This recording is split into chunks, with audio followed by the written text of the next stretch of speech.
The following is a presentation of Fox Sports. We are Blackboard. We are Southwest. Your Rangers dispatch the Astros to begin the final homestand, but they still trail in the sprint for a wild card berth. It's now down to the final series of the year, and the Los Angeles Angels, 4 games, are all must-win status. The atmosphere will be postseason caliber, and it will require the intensity of a playoff game. Matt Garza starts game 1. The Rangers and the Angels meet next.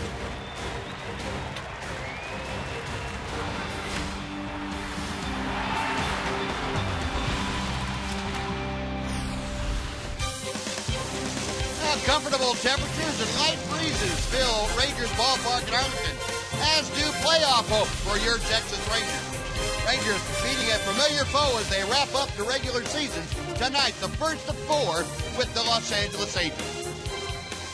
And welcome in, everyone, along with Tom Greaves, Steve Busby. Delighted you could join us on this Thursday night of Ranger baseball, and it proves to be the entire season coming down into the next 4 games for the Rangers. And tonight, Rangers have, well, the guy who's pitched as well as anybody the last couple of times, and that's been Matt Garza. Yeah, Matt Garza, I think, had his best start, Buzz, against Kansas City. You're playing in Kansas City against a hot team. They're swinging the bats pretty well, and he really upped it to that next level.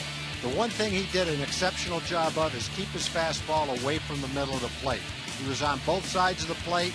His off-speed pitches were very effective, and for 8 innings, he shut down a pretty good hitting Royals team. He can do the same thing tonight. Rangers will take their chances. Well, Matt Garza is facing a very hot Angel ball club. They come in having won 23 of their last 32 games. So Matt and the Rangers will have their hands full as they try to keep pace in the wild card hunt.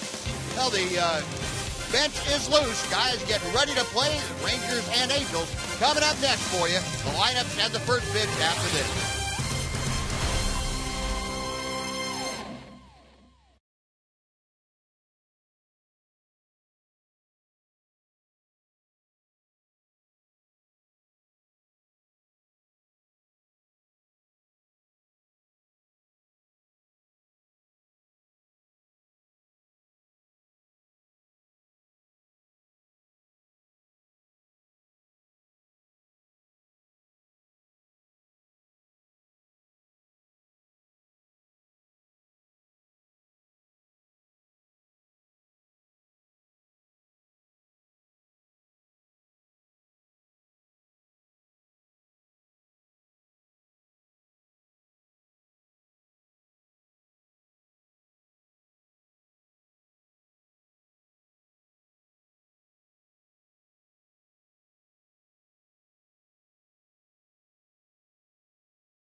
Ford Tough Sales Event at your Texas Ford dealer. Ford is the best in Texas. By AT TEX UVerse TV. Check availability at 1-800-PICK-ATT.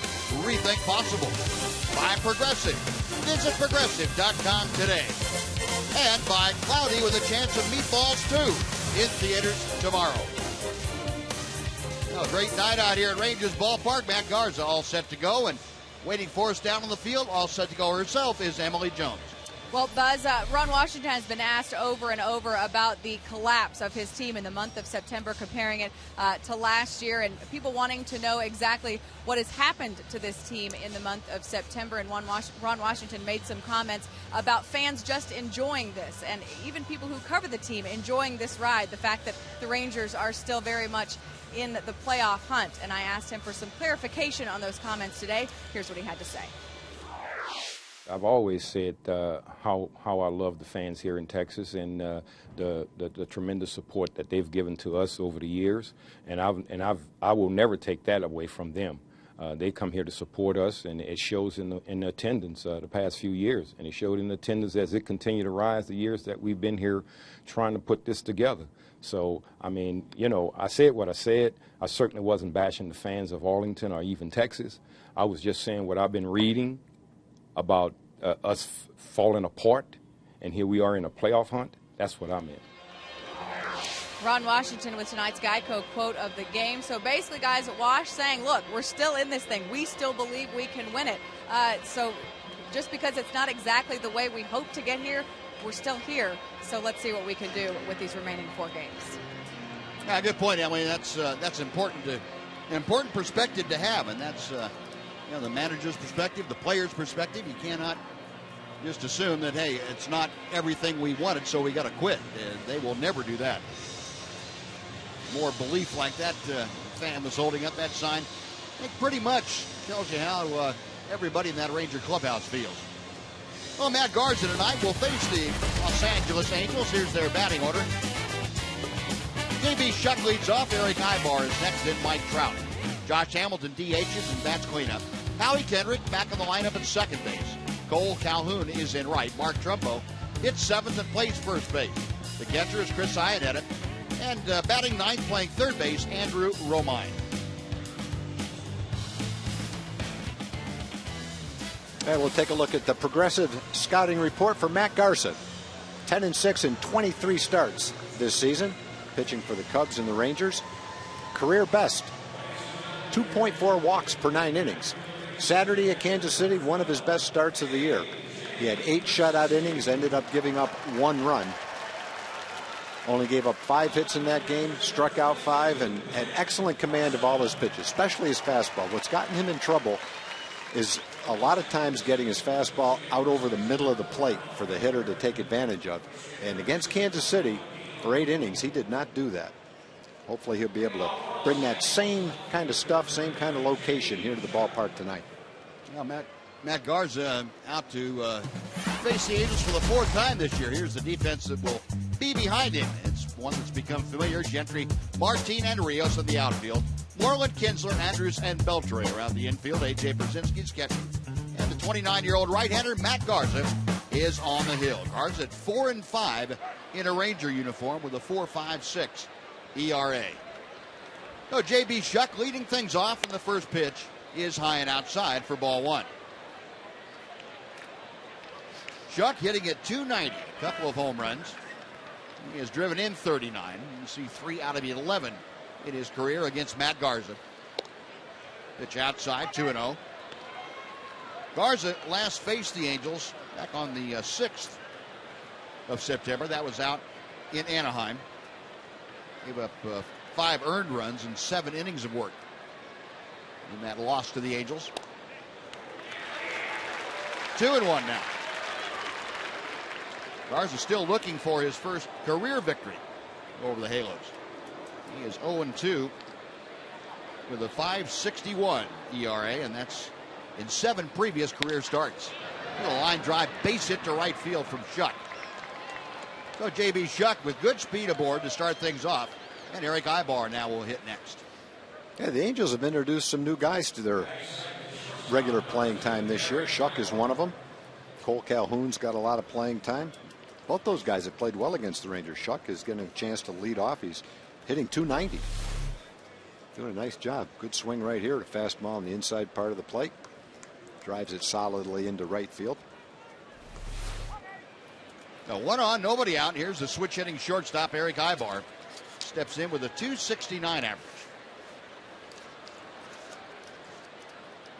Garza's first pitch to him. Around to bunt Ibar, and he takes the pitch high for ball 1. Ibar, a very good bunter, whether he's trying to lay down a sacrifice or bunt for a base hit. Certainly have to respect that from the little shortstop. He handles that bat very well. 19 at-bats in his career against Matt Garza, a .263 hitter. Chuck, pretty good speed. And the lead draws the attention of Matt Garza over there. You mentioned the Angels, pretty good winning streak. 23-9 in their last 32 ball games. They are above 500 on the road, 39-38 coming into this last series. There goes Shuck. The pitch is lined to left center field. That is down and up the alley. Shuck being held at third and staying at first after a long single is Eric Ibar. But the Angels have something going against Garza and the Rangers here in the first. That was a pretty nice play by Martin in center field to keep Ibar at first base. He went over quite a ways into left center field, threw on the run. Ibar decided not to chance it. The Rangers would have to give up a run, but at least they have a double play in order right here in the first inning. I think under these circumstances, you'd probably be happy with a double play ball right now. Not that easy a thing to just ask for with Mike Trout hitting, but you know. Well, you can always ask. You can always ask. Yeah. The answer might be no, but yeah, you can ask him anyway. Well, Trout again having a great sophomore year. He takes the first pitch on the outside corner for strike 1. Trout at .324, 26 home runs, 92 RBI. Check this out. He's reached base safely 301 times this year. That's only 4 fewer than the Angel record Darren Erstad had back in 2000. Fouled out of play to the right. Garza with the advantage in the count. Now 0-2.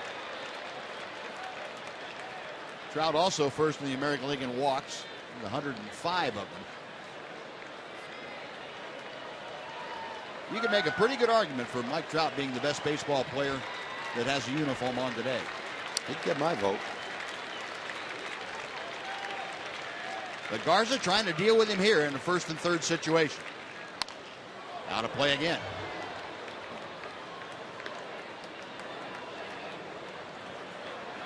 And Trout, unanimous rookie of the year last year and second in the MVP voting, behind the Triple Crown winner Miguel Cabrera, and he's right in the same conversation this year. Cabrera and Chris Davis. You got Chuck at third, Ibar at first. Nobody out here in the Angel first inning. And the Ranger infield playing back. They would love to get that double play ground ball. Another 0-2 pitch. And another foul ball. And you see Trout, when he gets down in the count like this, goes to 2 strikes, he really blocks off the left side of the diamond.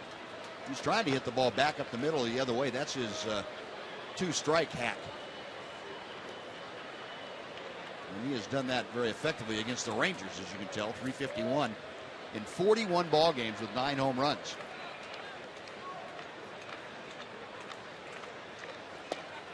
Breaking ball, just able to lay off. And you can see why he's got 105 walks if he can lay off that pitch. That was a good slider right near the outside corner. Could have gone either way, but that's a tough pitch to lay off of if you have 2 strikes. That call easily could have gone Matt's way. Garza sets again. There goes Ibar. The pitch is top foul. And he'll have to come back and reset.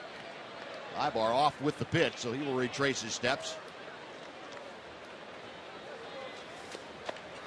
And he threw a pitch that potentially could have struck him out. Same breaking ball, down and a little bit farther outside.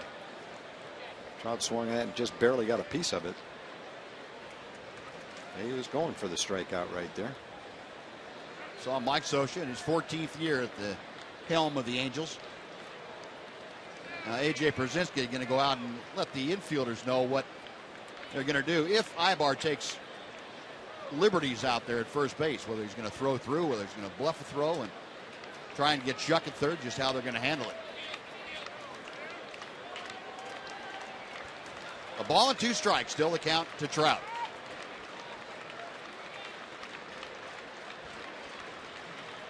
And the pitch low and away. The count evens at 2-2. And you know, if you're Matt Garza, the one thing you don't want to do is divide your attention between the runner at first, that's Eric Ibar, and Mike Trout. You need to have full attention on Trout if you're going to make a pitch to it. This is not a case of, I'm going to check the runner and then make a pitch.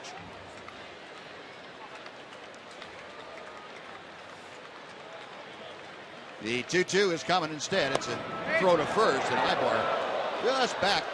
Good throw and good quick tag by Mitch Moreland.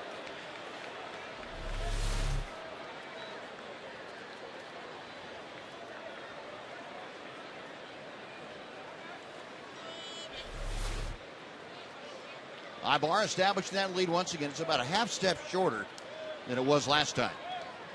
Garza sets. Ground ball. Pretty tough to turn to, and they won't be able to do it. In to score is Shuck. The force play removes Ibar at second. Trout aboard on the fielder's choice, and the Angels have an early 1-0 lead. Oh, Matt made a lot of good pitches to Trout. After 2 straight hits, you've got one of the best hitters in baseball up at the plate, and he made a lot of good pitches. Ended up jamming them with that fastball. Got the little dribbler to second base that wasn't hit hard enough to turn a double play. Not the easiest thing to do with Trout hitting. You can see the vibration when that ball hits right near the handle like that on the white part of the bat. There's slow motion camera. The Rangers get one, give up a run. A lot of good pitches in that at bat, though. Well, now you have to pay attention to Trout, who has excellent speed at first base. Here's Josh Hamilton. First ball swinging, lines one to left field. That is sinking in for a base hit in front of Gentry. Well, Josh Hamilton, who has been very hot of late, extends his hitting streak to 11 straight ball games. The Angels now with 2 runners aboard again and just 1 out. So the 3rd hit here in the 1st inning.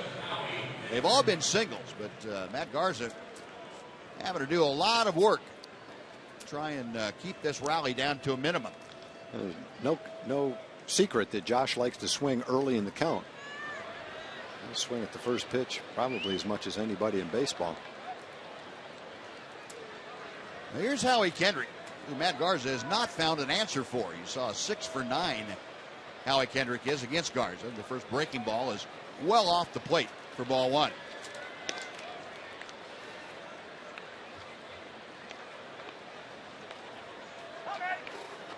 Kendrick, in those 6 hits, has 1 home run. He has driven in a couple. Last 10 ball games since coming back off the disabled list. Kendrick hitting close to 320. And a strike on the outside corner. Umpiring crew, Ted Barrett, the crew chief, calling the balls and strikes. Mike DeMuro at first. Scott Berry at second. Alfonso Marquez is down the line at third. Angels leading 1-0 here in the early going. They have Trout at second, Hamilton at first. 1-1 the count to Howie Kendrick. Now 2-1.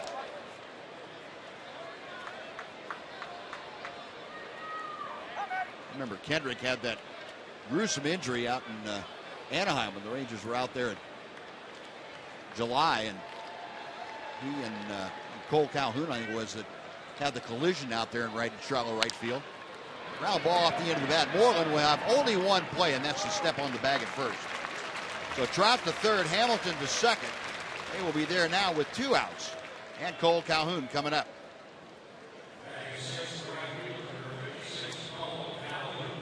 A good pitch by Garza to get the broken bat roller to Moreland.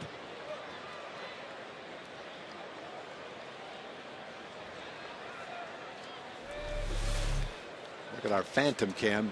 I love this view. Boy, you can see exactly where the ball hits the bat. And the other view, You can kind of see where it hits that. There's no doubt. Right off the end of the bat. And then you can see how the bat vibrates when the ball hits it. That's great. First pitch in the dirt. Pierzynski down to block it. 1 ball and no strikes. Yeah, pitchers especially love seeing stuff like that. Vibrating back and forth. You slow it down like that, you get more of a chance to say, yeah, that's perfect. We've seen one hit the handle and one hit the end, and how the bat vibrated on both of them. Sometime today we'll see one hit right on the good part of the bat. See what the bat does. I would bet it's not going to vibrate. I wouldn't think it'd be like that either. Slow chopper down the line at first. It goes into foul territory. We'll come back and try it at 1-1. Calhoun's had 180 at bats. He's hit 8 home runs, so he's shown a little bit of power when he's had the chance to play.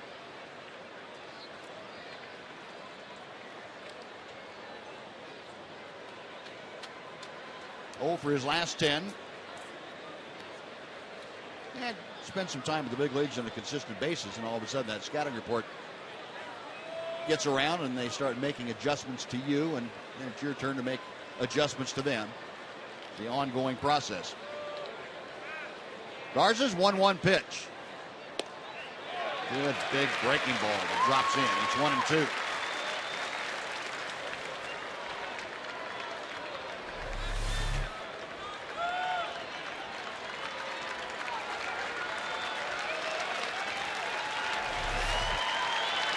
Crowd now starting to get a little rhythmic clapping going for Matt Garza, trying to get that final out, prevent any further damage. Angels have pushed a run across here in the first. And Garza trying to keep it right there at a 1-run game.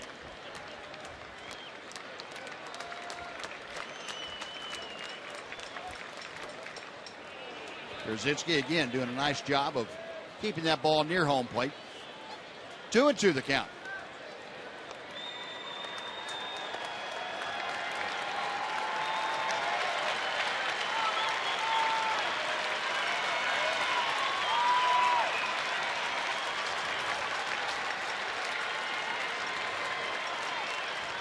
Outfield playing Calhoun just about straight away and fairly shallow. Infield a step or two around to the right. Garza back to him. In a little pop-up foul territory. Beltre over in front of the Angel dugout. Makes the catch. And that'll do it. Nice job by Matt Garza to limit the damage. Angels get a run on 3 hits and strand 2. After half inning, the Angels won. Rangers coming up.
Rangers coming to bat, and the Rangers starting lineup delivered by Chicken Express. Ian Kinsler leads off. Elvis Andrews follows. Then it's Alex Rios. Adrian Beltre batting cleanup. A.J. Pierzynski is the catcher. Mitch Moreland hits 6th, plays first. Greg Gentry in left field. David Murphy the DH. And batting 9th, the center fielder, Leonis Martin. And the Auto Nation scouting report for Jerome Williams. He's 9-10, ERA of 4.55, 36 games, 24 of them have been starts. Last 4 starts, he is 4-0 with a nice ERA of 3.75 on a pretty good roll. Prior to that, he had been 1-9 for quite a while. 164 innings, new career high for him. Been able to get an opportunity and stay in the rotation. Pitched pretty well lately. And he delivers strike 1 to Ian Kinsler. Ian at 276. Up the middle into center field. A base hit.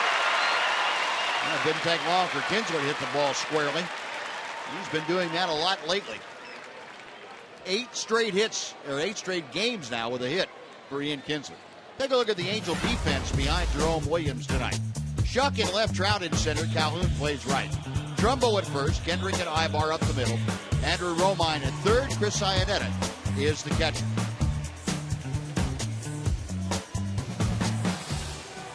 One on, nobody out. Here's Elvis. Andrus at 271. Has not found the answer to Jerome Williams. To see Elvis hitting just 190 against the big right-hander.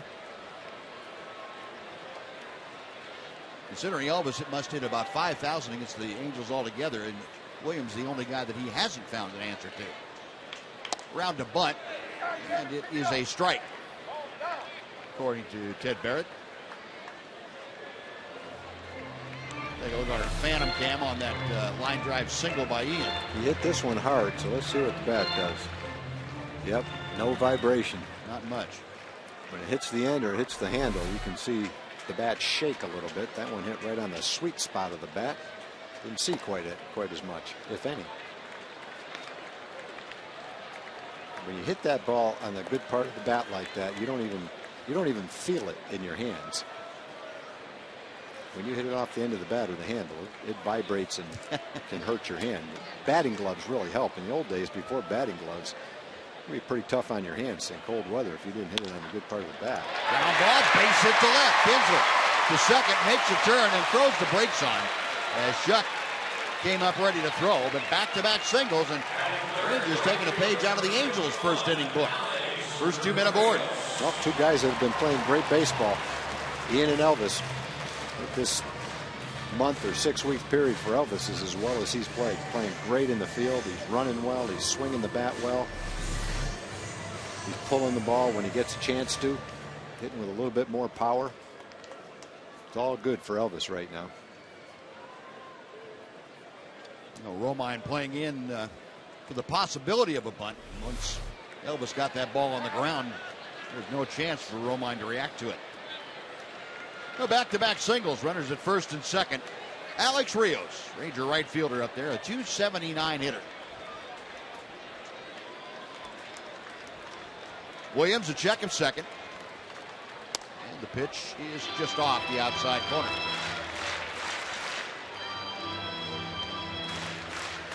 Rios 2 for 10, but he does have a home run, as you see, against Jerome Williams.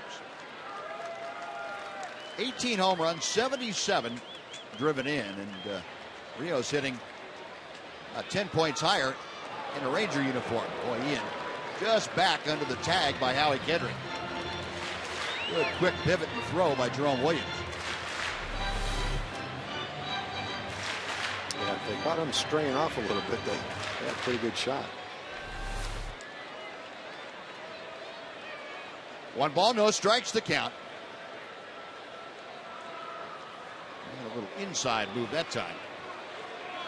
Well, Mike Scioscia has seen the Rangers and Ron Washington pull off the double steal more than once. That series in Anaheim, the Rangers ran wild in that series, so they're going to be careful, especially with these 2 guys on base.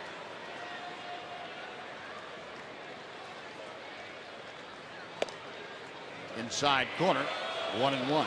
You think that might have been in the report meeting this afternoon? Scouting report, I definitely think it probably is. Go over the opposition prior to the ball game, and I would imagine that the 13 stolen bases in 2 games might have come up. Yeah, like don't let it happen again. Rip and a miss, and it's a ball and 2 strikes now to Rios. And the best way to keep it from happening is to keep those guys off base. But there they are, right out there on base right now. Pair of singles, Ian and Elvis.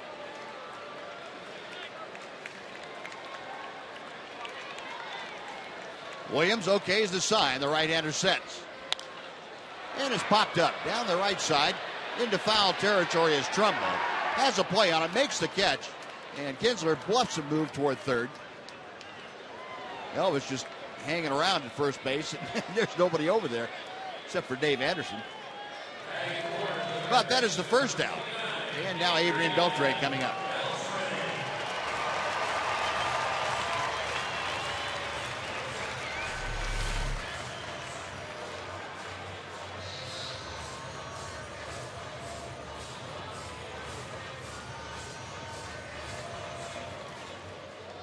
Well, just in case Trumbo wasn't ready to make a throw or was off balance or had to reach into the stands, you might as well tag up just in case.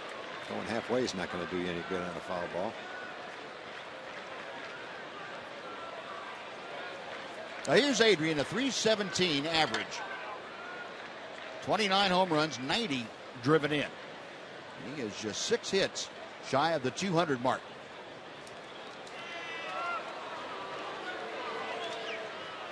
In fact, 6 hits shy of that and 1 home run shy of his third consecutive 30 home run season. And he has really enjoyed hitting against Jerome Williams. .417 average. Well, the Ranger third sacker. 1 ball, no strikes.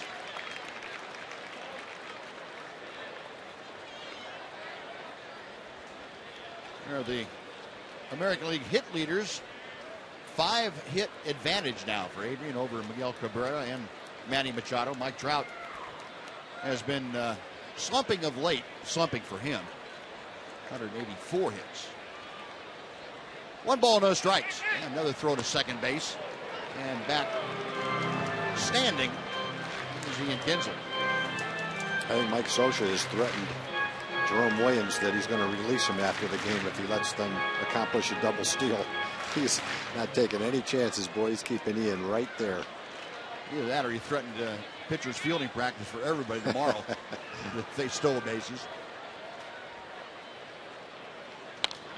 Yeah, Beltre pops 1 foul. Had a pretty good pitch to work with. 1 ball, 1 strike. Last 8 ball games, Adrian starting to pick it back up a little bit. He went through about a 20-game stretch where he was hitting down around 200. He's got Kinsler out there at second. Andrus at first. 1 out here in the bottom of the first. The 1-1 pitch. Now 2-1.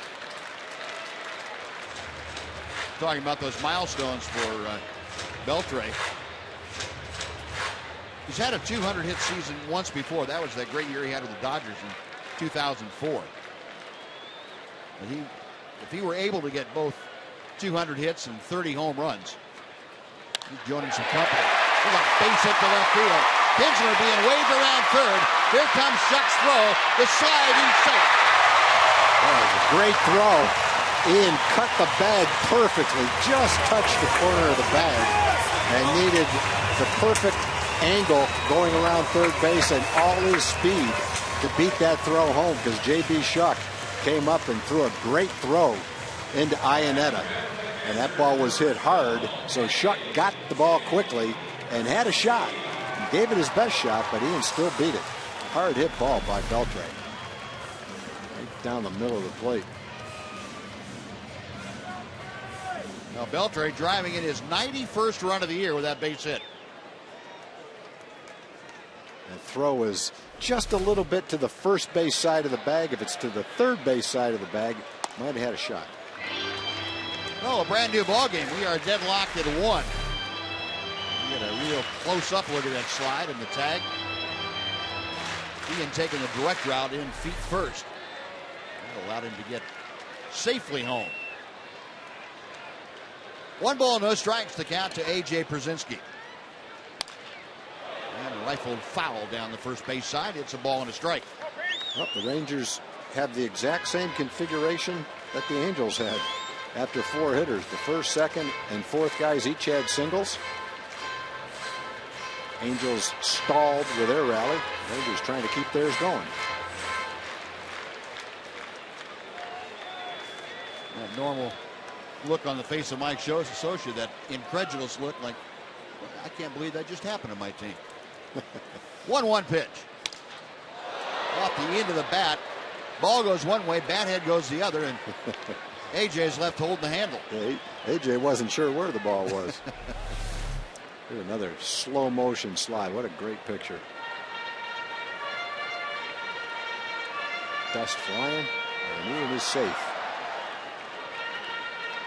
Gotta love the phantom cam. Yeah. That gives you some pictures and angles that you don't normally get to see. No. Well, Brzezinski with a brand new piece of lumber. And, he has a 1-ball, 2-strike count. Got Andrus at second, Beltre at first. One away here in the bottom of the first of a 1-1 ball game. Hit well down the right field line. Headed toward the corner. Way back and off the wall. Andrus being waved around third. Here comes the throw to the plate. The slide. He's safe. Whoa. Just in underneath the tag by Iannetta. And the Rangers have taken the lead at 2-1. Boy, that was a great throw by Kendrick. He almost got him. 2 great slides. Just barely got in underneath that one. Nice play.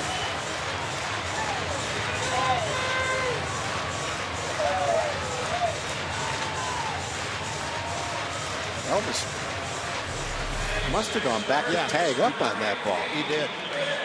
Because he should have, if he's halfway on that ball, he scores easily. And he almost had Adrian Beltre running right up his back. Yeah. That ball just missed being a 3-run homer, too. What a great throw home. And Elvis just barely gets underneath that slide. Yeah, on that kind of a ball, you can tag up and go to third, but you're there with 2 outs. It's not that big a deal, but you sure don't want to get thrown out at the plate on a ball off the wall when you're at second base. Great shots there. That action around home plate. And there's been a lot of it here in the first inning. Well, the Rangers answer with 2 runs of their own to take a 2-1 lead. And runners still at first and third. Only 1 out for Mitch Moreland. Ball 1 is low and inside. Moreland at .233 with 23 home runs and 59 RBI. 4 for 22 against Jerome Williams. Rangers treating the Honolulu native rather rudely here in the first. 1-0 pitch. It's low. It's 2-0.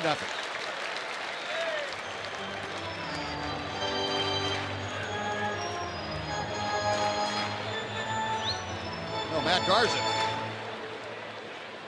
Intent on what his teammates are doing. He gave up 1 of the first and trying to change his mental approach for the second inning. To right field, coming on is Calhoun. He makes the catch. Beltre tagging at third. Here comes the throw. Beltre is in. Going to second, but out at second is Brzezinski. He had 3 throws to the plate, 3 slides, all in the first inning. That's great. Well, Beltre able to score. The Rangers put a 3 spot on the board. We'll go to the second. Rangers 3, Angels 1.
3-1. And as we go to the top of the second, let's welcome in Jim Knox. Jim? I appreciate it, Buzz. Look at these little Ranger fans looking for a Ranger win tonight. You bet. In Community Corner this evening, we're talking about help the Texas Rangers help more kids by donating to the Texas Rangers Baseball Foundation. That's right. Help kids with lifetime memories of hitting their first home run or getting their first hit. To find out more, log on to texasrangers.com/foundation. Buzz?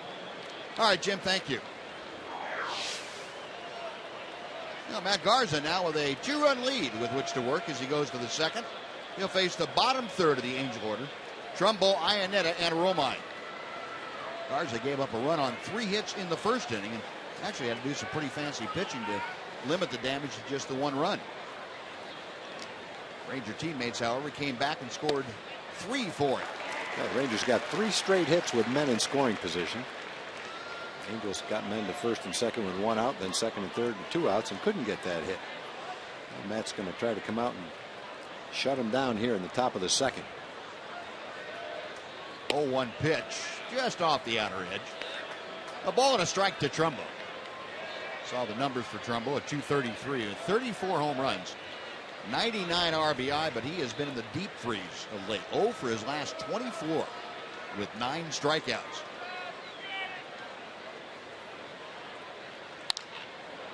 To right center field. That's going to hang up as Alex Rios moves toward the alley. Make that over 25. 1 out.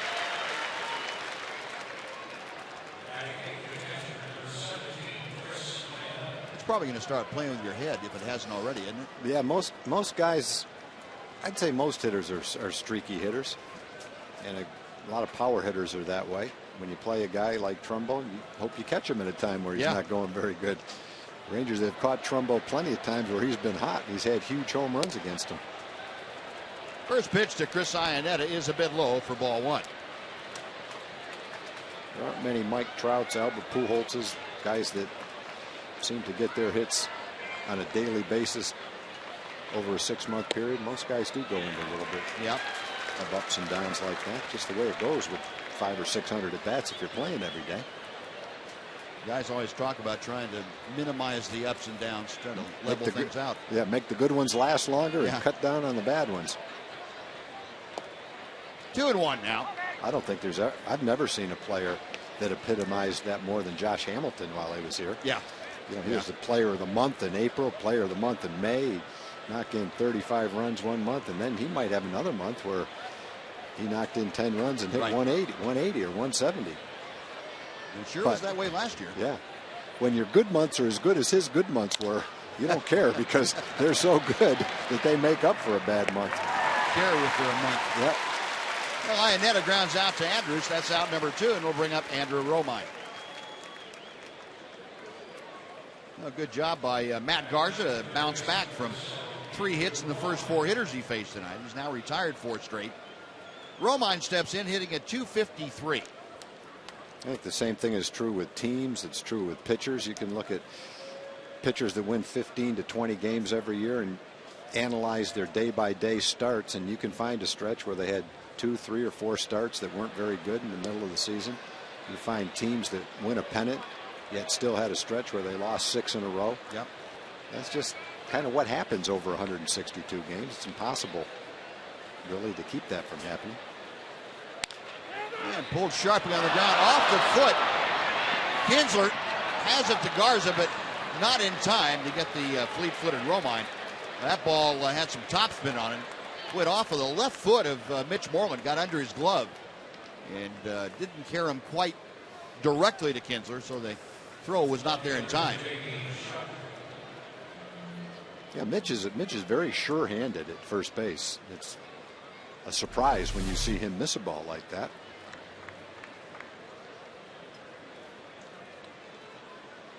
That's going to go down as an error on Mitch Moreland. Well, the Rangers with their 82nd error of the year. They're right in the middle of the pack in the American League in fielding. 1 on with 2 outs. Back to the top of the order. And J.B. Shuck takes outside for ball 1. Like Mitch was expecting that ball to come up, and it never came up. That's only the 5th error for Mitch this year. And Shuck lines one to right for a base hit. Stopping at second is Romine. Well, the error followed by a single. Now runners at first and second. And 2 outs for Eric Ibar. Shuck 2 out of 2.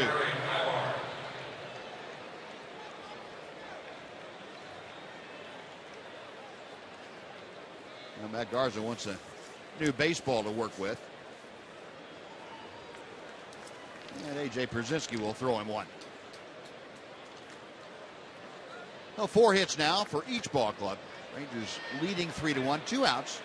Ibar had a single in the first inning himself. Solid base hit to left center field. Got Romine at second, Shuck at first. Garza checks them. And deals the breaking ball off the plate inside for ball 1.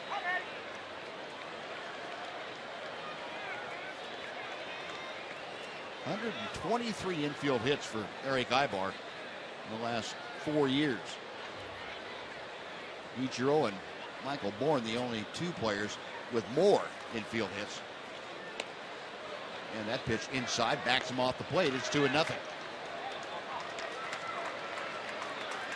Now you would hate to see an error undo Matt Garza. He has to come back now and make some good pitches to get Ibar. You don't want to have to face the guy that's waiting in the on-deck circle.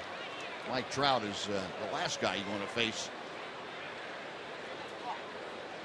in a runners-on situation with 2 outs.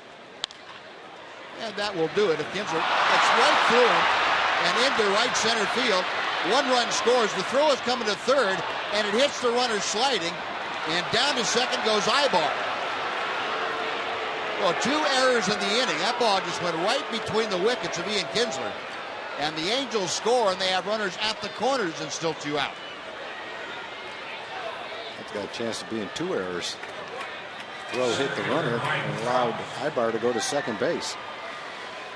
That is not a nice development in this inning. He had his glove down, in good position to field it. Ball just came up a little bit, hit the heel of his glove. Sometimes it'll hit the heel of your glove, hit your chest, and fall down right in front of you, and it's no problem.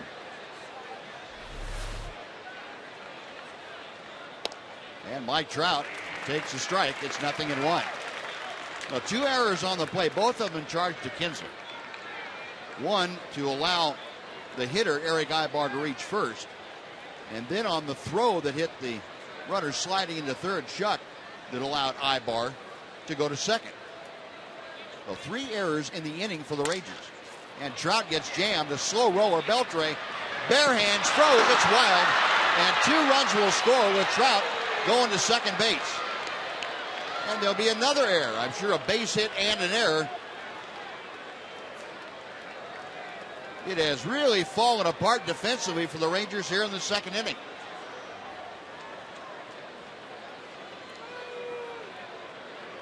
Well, this is what you'd call a shocking inning. A bunch of little ground balls hit to the infield and just can't make a play. It's a little bit different here. Adrian's kind of making a do or die play. Ball hit right off the end, right off the handle, broke the bat. Good pitch by Garza.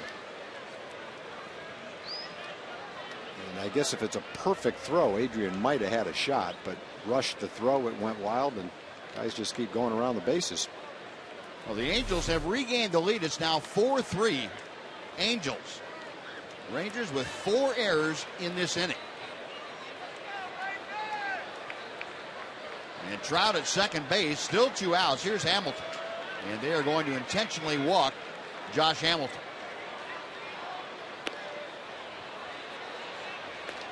My goodness.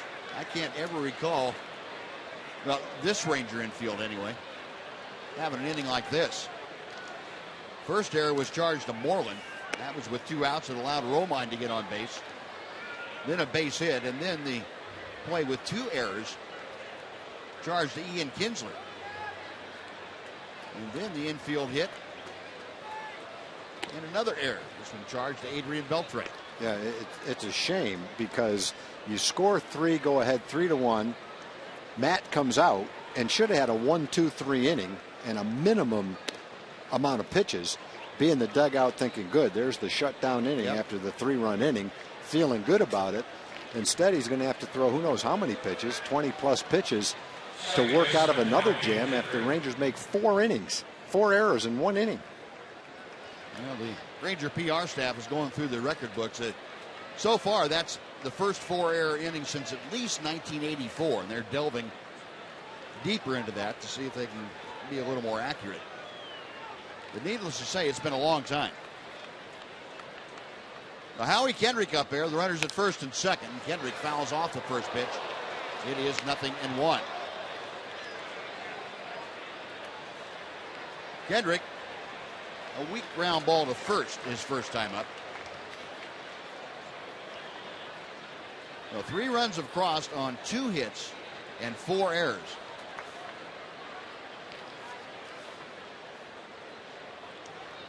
Breaking ball outside, and the research has been conducted. That is a new club record. 4 errors in 1 inning. The 3 previous record had been done 14 times, 3 in an inning, but never before 4. Well, it's kind of a dubious distinction to have on a night when you're going for the wild card berth. Man, yeah, it's one thing. All right, 1 error and then a base hit. You know, man, now you got to pitch out of a jam. Yep. Then you get the next ground ball to go, good, made a good pitch, you're out of the inning. Whoops. Another error, and a run scores on the error.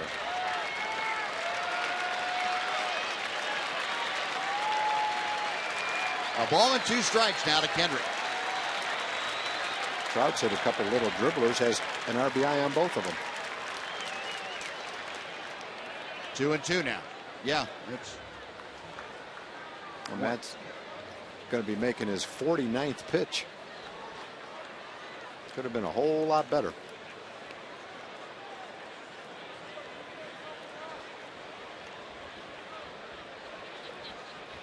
Well, again, Garza trying to keep this at a 1-run disadvantage. Right-hander's ready. A check of Trout at second base. Got him swinging. Good pitch by Garza. Do it yourself. Don't take a chance. That'll do it. But the Angels come up with 3 runs, none of them earned. 2 hits, 4 errors, and 2 left. After 1.5, Angels 4, Rangers 3.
Choice for Rangers Offensive Player of the Year.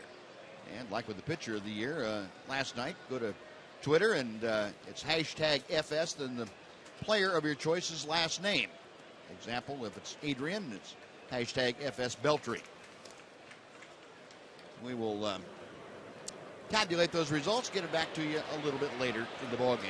Craig Gentry leading things off, David Murphy and Leonis Martin to follow. Gentry takes outside. It's 2-0. The Rangers trying to regroup from a 4-error inning. Gentry trying to get him started. Has been on fire of late. Batting average up to 267. 2-1. Gregg making his 6th consecutive start now in left field. He's gone 9 for his last 21.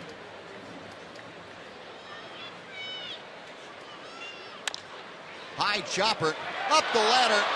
Long throw, not in time, and it gets by Trumbo.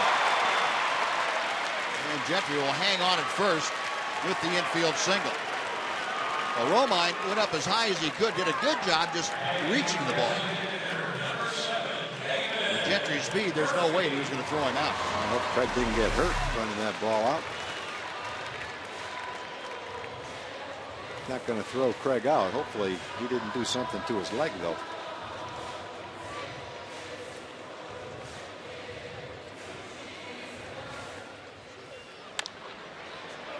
See it when he hits the bag. No, that's okay. Just takes him a little bit longer to break than normal people. Moving that fast, I can understand why. Yeah. And David Murphy takes strike one. The Rangers now with 5 hits after Gentry's infield single to start off the second inning. Murphy at 220, 13 home runs, 45 driven in. Trying to move Gentry along. Jerome Williams sets a check of first. Williams very cognizant of runners on base. He tried 4 different occasions to pick Kinsler off second. Now he's got Gentry over there. And Craig wants Gary Pettis to go back through the signs. 0-1 to Murphy. Outside, a changeup floated away. It's 1-1.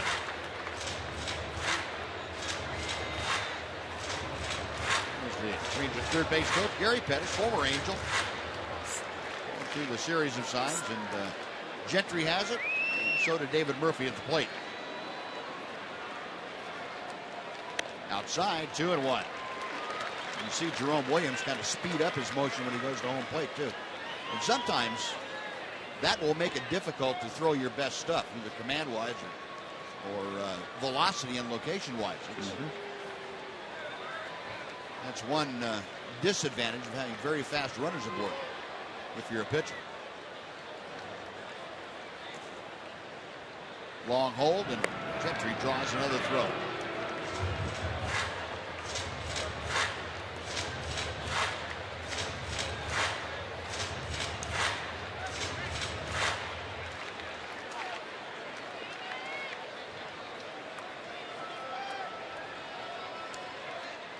Long look in by Jerome Williams. Now the right-hander's ready. And again, he will go to work at first base.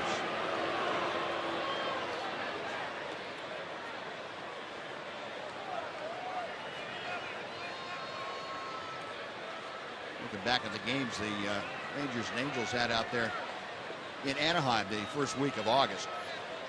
Gentry had a stolen base every time he was on base the last couple of games. There he goes on this one, and it's slapped out towards short. Ibar charges, has to play at first. That is one out with Gentry now at second. Like the hit and run. David Murphy slapping it the other way. Couldn't get it through, but he gets the job done by getting the runner over. Yeah, Ibar was moving towards second, but he left late so that he could field that kind of a ball. You leave too soon, maybe that ball rolls right into left field. He waited as long as he could. Had time to recover. So with Gentry at second, Leonis Martin steps in. Martin hitting at 260. Well, he turned on that fastball. He was ready for it and pulled it well foul. Martin in the Astro series. Look at what he has done against the Angels, but in the Astro series, Leonis came up twice with the bases loaded and hit runs or hit bases clearing doubles each time. up there now with just Gentry at second base. And he pops this one up. Near the bag at second, Ibar. Right next to Gentry, waiting for it to come down, puts it away. That is out number 2, and it'll bring up Ian Kinsler.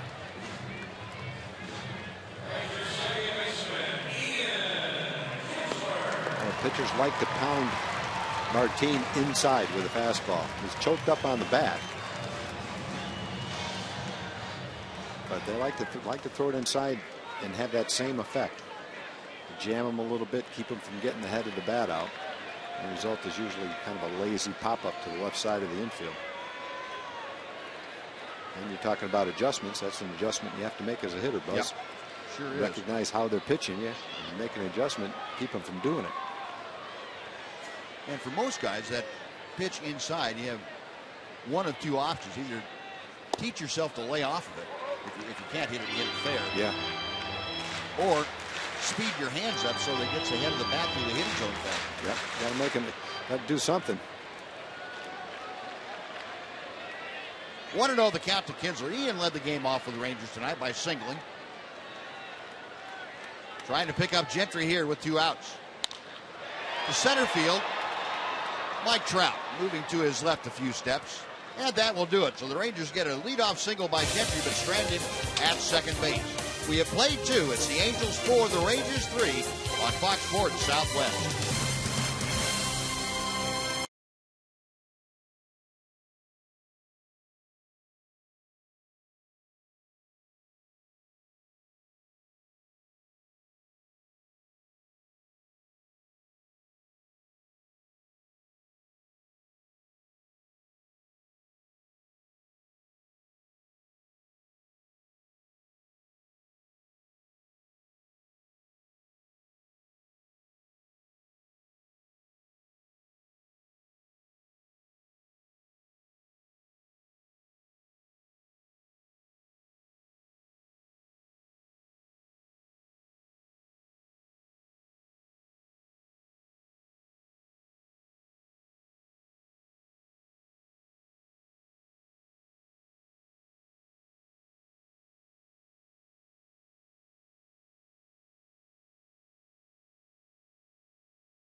Postseason on Fox, TBS, and MLB Network. It all starts October the 1st. Plus, keep up with all the postseason scheduling information at TexasRangers.com/postseason. Well, the Angels come to bat here in the top of the 3rd inning, leading 4-3. Matt Garza back to the hill, and Cole Calhoun will start things off. Calhoun, Trumbo, and Iannetta, the first 3 Angels to face the Ranger right-hander.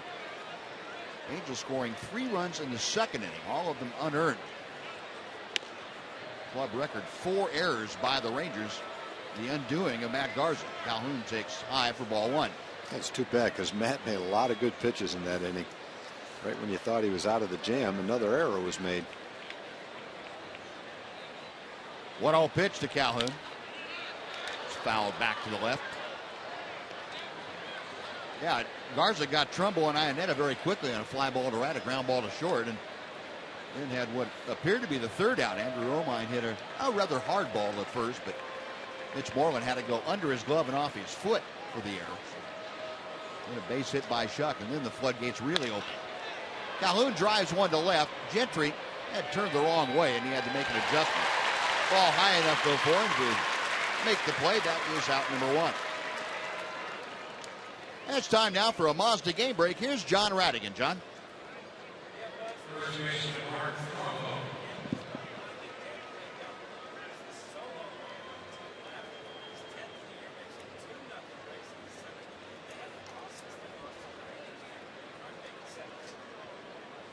All right, John, thank you. Well, that, obviously, the Rangers have to take care of business here, but you'd love to be able to do something about the Rays and the Indians yourself, but can't now. Trumbo, as we mentioned, a fly ball to right his first time up there. And that's going to break his 0 for streak. It stops at 0 for 25 with that solid line drive to center field. Yeah, that was a rather hard hit line drive, to say the least. Well, that takes that rally monkey off his back. 1 on, 1 out. And Chris Iannetta coming up.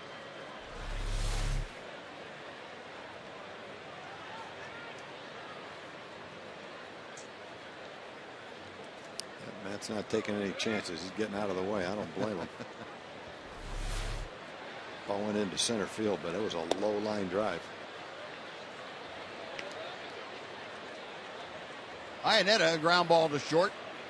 Last inning. It was his first at bat. 11 home runs. 39 driven in.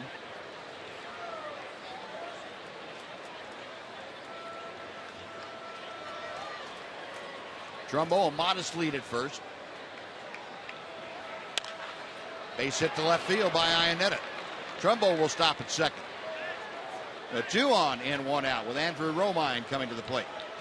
Third baseman Andrew Romine. The Angels now with 7 hits tonight. And they've all been singles. Fortunately. Throwing seven hits and 4 errors. You could have a devastating output if you had some extra base hits mixed in there.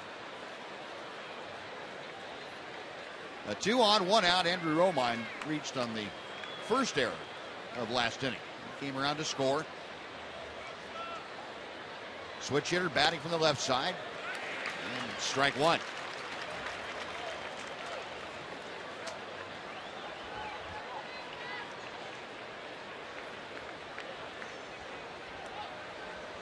Romine, a .316 hitter over his last dozen ball games. Garza back to the plate. Fouled away. It's 0-2.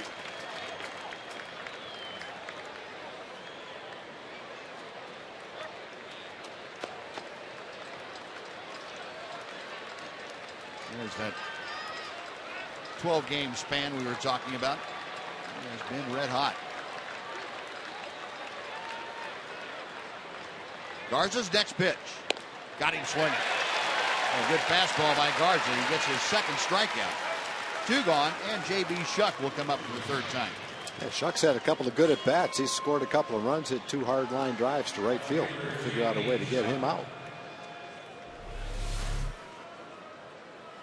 Just threw the ball by Romine with those 3 fastballs. Nothing fancy there.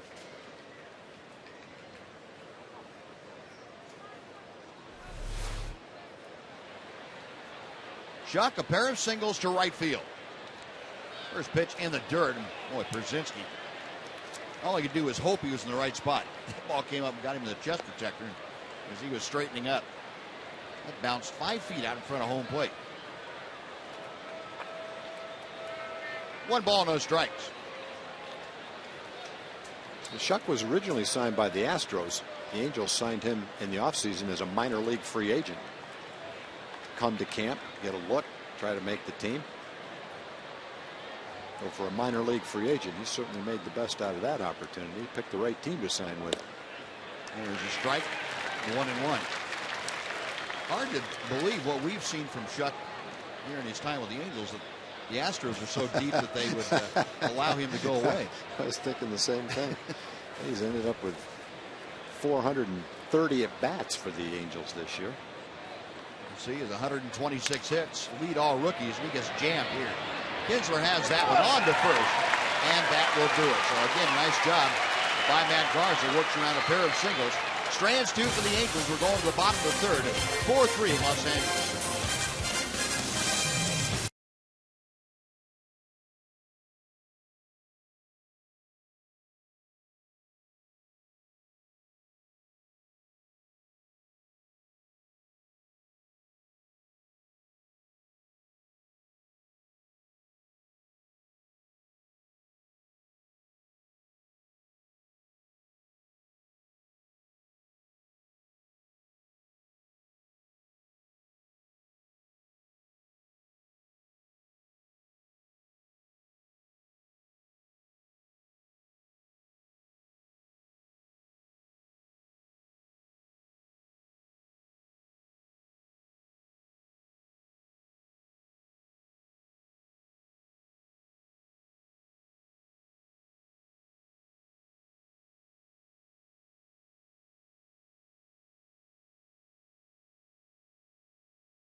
You might not think it by those 4 errors in the second. They do know what lies ahead of them.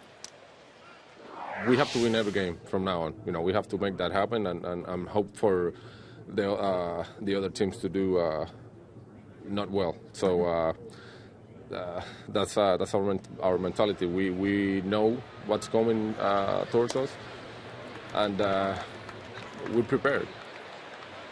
Obviously, some things not going their way here in the early goings. However, still plenty of time to atone for such things, guys. All right, Ed, thank you. Yeah, as bad as that inning was, Buzz, it's still only a one-run ball game. Feels a lot worse than that when you see 4 errors made in one inning. But Matt came back, threw the ball well in the third inning. Just got to go out, get some more runs. Now, Elvis trying to do his part by getting aboard. He's way out in front of the count now. It's 3 balls and no strikes. Elvis, who singled and scored in the first, leading off here in the third. And Jerome Williams back to the plate, deals a strike. Elvis will be hitting in front of Alex Rios. See what Elvis has done in his last 4 ball games.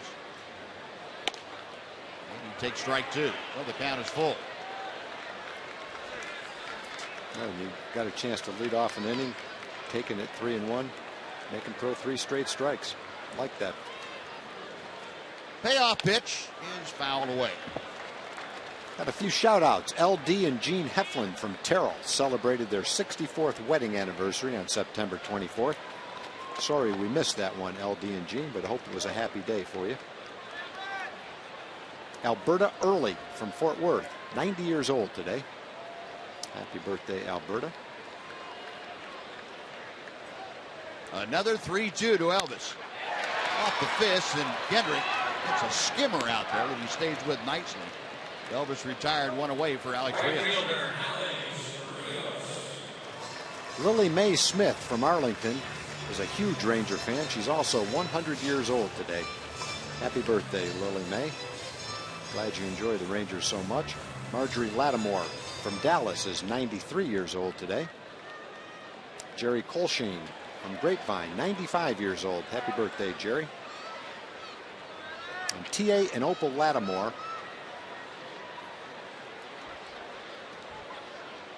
Hang on, I got that one wrong. T.A. and Opal Mowney from Highland Village, 67th wedding anniversary today. Congratulations. Happy birthday and congratulations for your wedding anniversaries. Alex Rios, a questioning look and words back to Ted Barrett. Thought that pitch might have been inside, but Barrett said, no, he wasn't inside. got him swinging. Boy, Jerome Williams in 3 pitches disposes of Alex Rios. That's out number 2. And Adrian Beltre now will come up. Well, Gentry led off the second inning with an infield hit, and since that time, 5 straight outs for Jerome Williams, settling down a little bit. Strikeout of Rios, the first punch out for Williams tonight. Beltre, an RBI single in the first inning.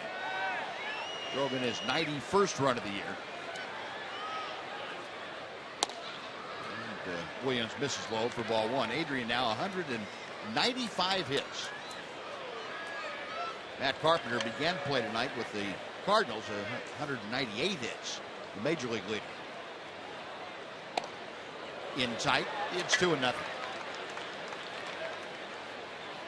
Adrian 4th in the American League, coming into play tonight with a .329 average in his home ballpark.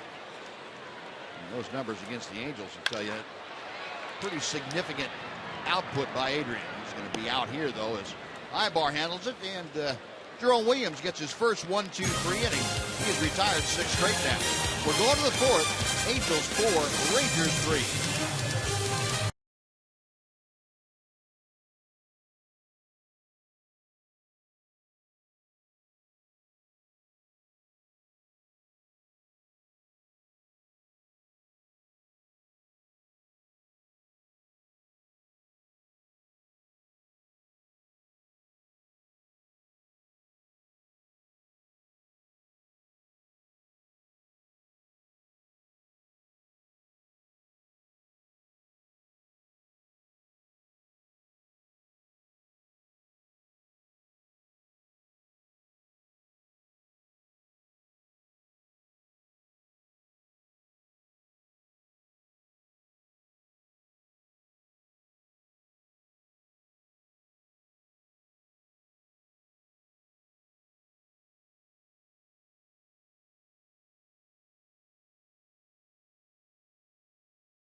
West is brought to you by the Built Ford Tough Sales Event at your Texas Ford dealer.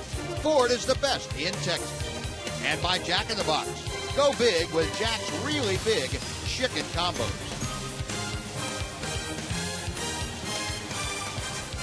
Now Matt Garza back to the hill, trailing 4-3. Angels have 4 runs on 7 hits. They have played error-free baseball. The Rangers 3 runs on 5 hits and hardly error-free. 4 of them, all of them coming in the second inning, leading to 3 unearned Angel runs. Eric Ibar to start things off. Ibar 1 for 2 tonight. And he shows bunt, pulls the bat back. It is inside for ball 1. Ibar shaking his head. Nah, I didn't bunt at it.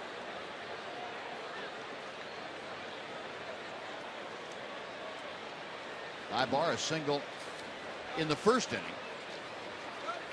Reached on an error in the second and came around to score. Pretty good bunt down the third base line. It's going to go into foul territory and stay right there as AJ picks it up. You got to be pretty confident in your bunting ability. If you square around twice to bunt with very little element of surprise, and you've got Adrian Beltre playing way in at third base, that's. Yeah, what are you going to try to bunt it that way? You better bunt it perfectly, I guess. Or take it with you, bunt it to first base side. Beltre's thinking the same thing. What are you thinking?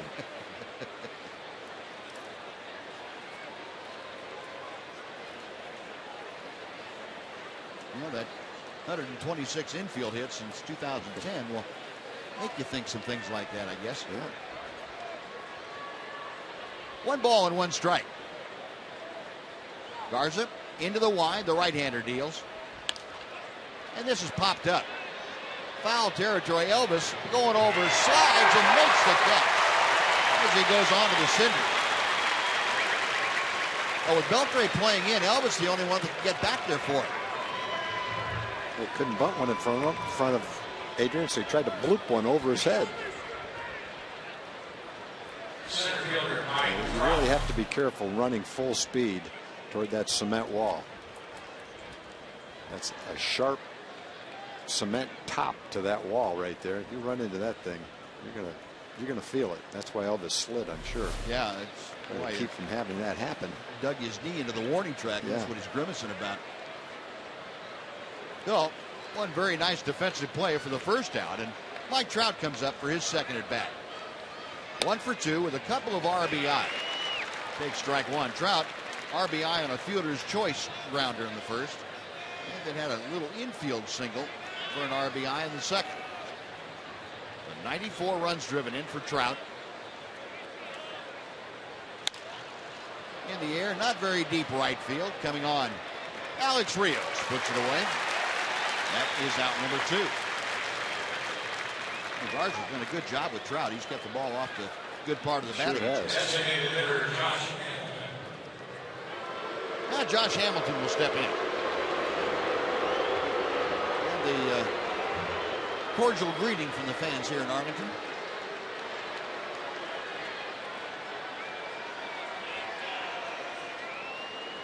Hamilton, a single and an intentional walk. A rip and a miss here.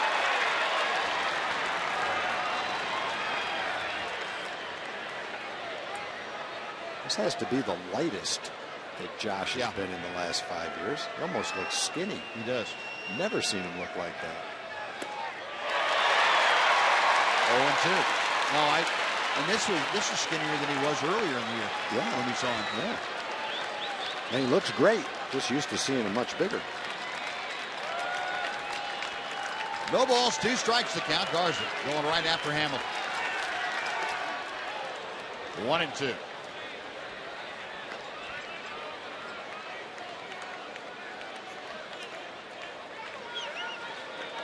Average now up to 250. Consider about 2 months ago it was down around 215, 217, somewhere in there. 1-2 pitch. We'll come back and try it again. Hamilton with that first inning single now has hit safely in 11 straight ball games. Here's that span we were talking about, 340 or 331 in the last 41 games. In the dirt, that evens the count at 2-2.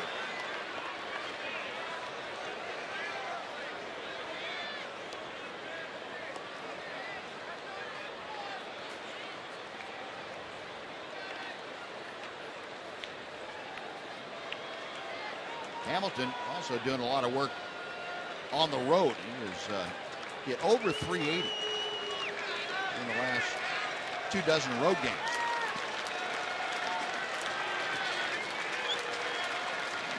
Garza to the line and the 2-2. Hamilton just able to get a piece of it.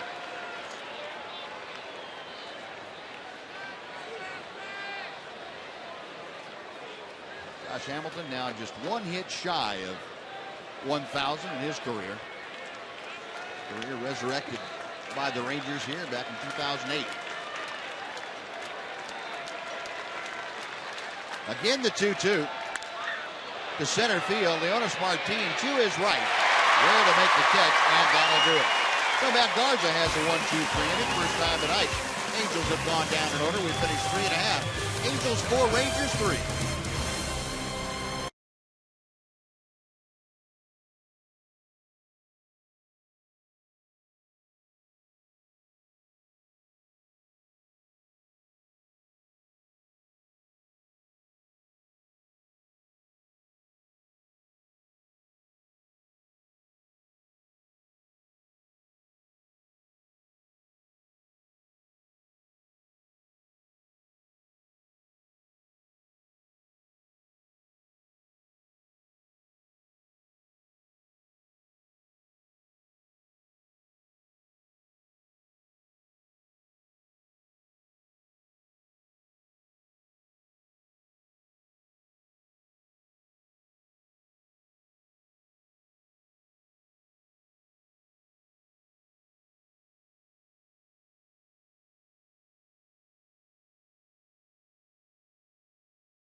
experience some of the concessions out here. All the young Ranger fans and the older ones enjoying that tonight.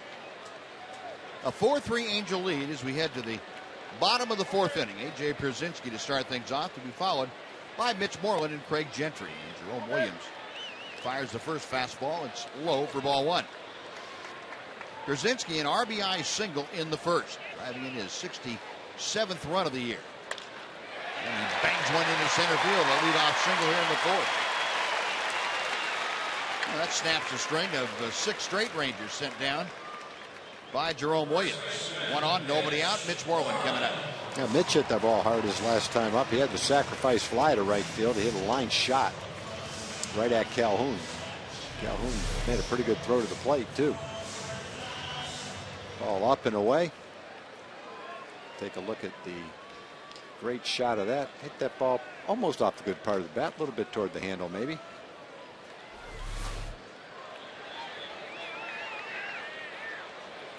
Mitch with that RBI, now 60 for the season.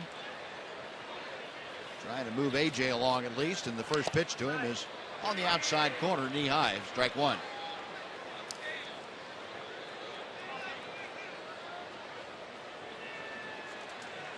Mitch checking with Gary Pettis down there at third base, see what he might have in mind. That RBI for Mitch, the second that he's had in the 4 games of this homestand so far. It's at 286. Also had 3 walks mixed in there. 0-1 pitch coming. Line drive to right field. That is enough sink on it to keep it in the ballpark. But again, Moreland hit it right on the button. Just a little bit of topspin. And Calhoun able to make the play for out number 1.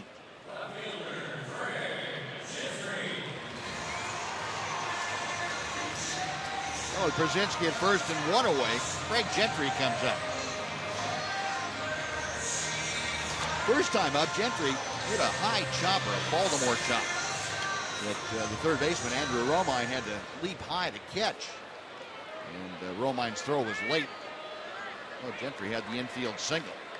I wonder why that's a Baltimore chop. I don't know. Like they didn't do it other places? I guess, well, maybe. They waited to Baltimore before they hit a ball like right. that? That's right.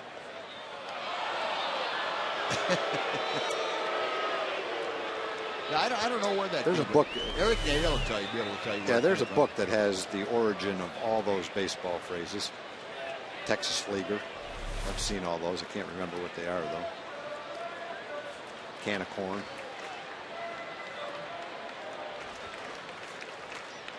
Oh, and 1. The pitch low to even the count now, and a ball and a strike. I remember hearing the story about a can of corn, and I can't remember. Can of corn was one like in a long time ago in grocery stores. They would have cans way up high. Right. And so if a customer wanted a can of vegetables, that's right, the grocer would go to it and kind of flick it from the top. It would fall down and he would catch it. Very easy catch for a grocer. Therefore, when an easy pop-up or fly ball went to a fielder, it was a can of corn. Yeah, that's right. I remember hearing that somewhere along the line. Yeah. 2-1 to Gentry. I guess it could have been a can of peas just as easy as a can of corn. Like, I don't think a can of corn is easier to catch than a can of peas. Maybe the corn was up higher. I don't know. Yeah.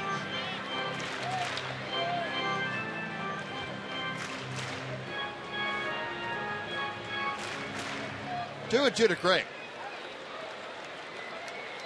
Outfield playing Gentry very deep, around slightly to the left. One thing we noticed when we were out in Anaheim, how deep the Angel outfielders played for the most part. And they're doing it again here. So the count is full. Gentry hitting in the number 7 slot, to be followed by the DH tonight, David Murphy. Rangers trailing by a run here in the bottom of the 4th inning.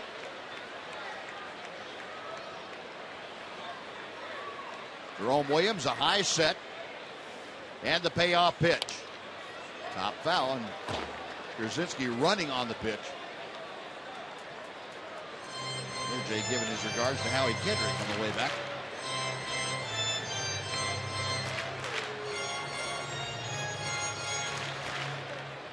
Williams really working the bottom of that strike zone.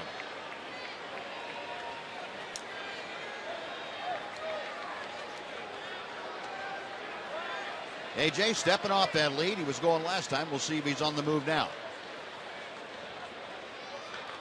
Toss over there with Trumbo kind of moving back to the bag as he received the throw.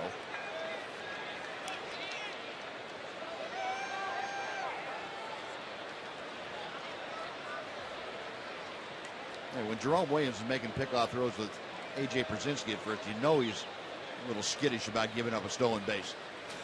Another 3-2 and a base hit to left field.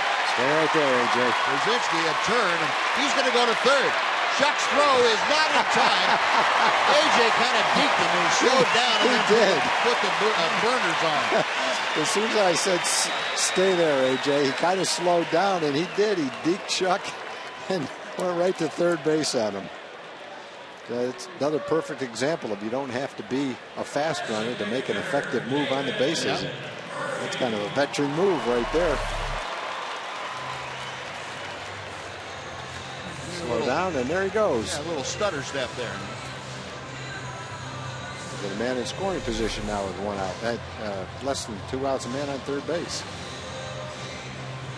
Well, Mike Socia making a call down to the bullpen himself as Mike Butcher, the pitching coach, out to talk to the entire infield along with the battery. So Brzezinski at third, Gentry at first. Gentry now 2 for 2 tonight.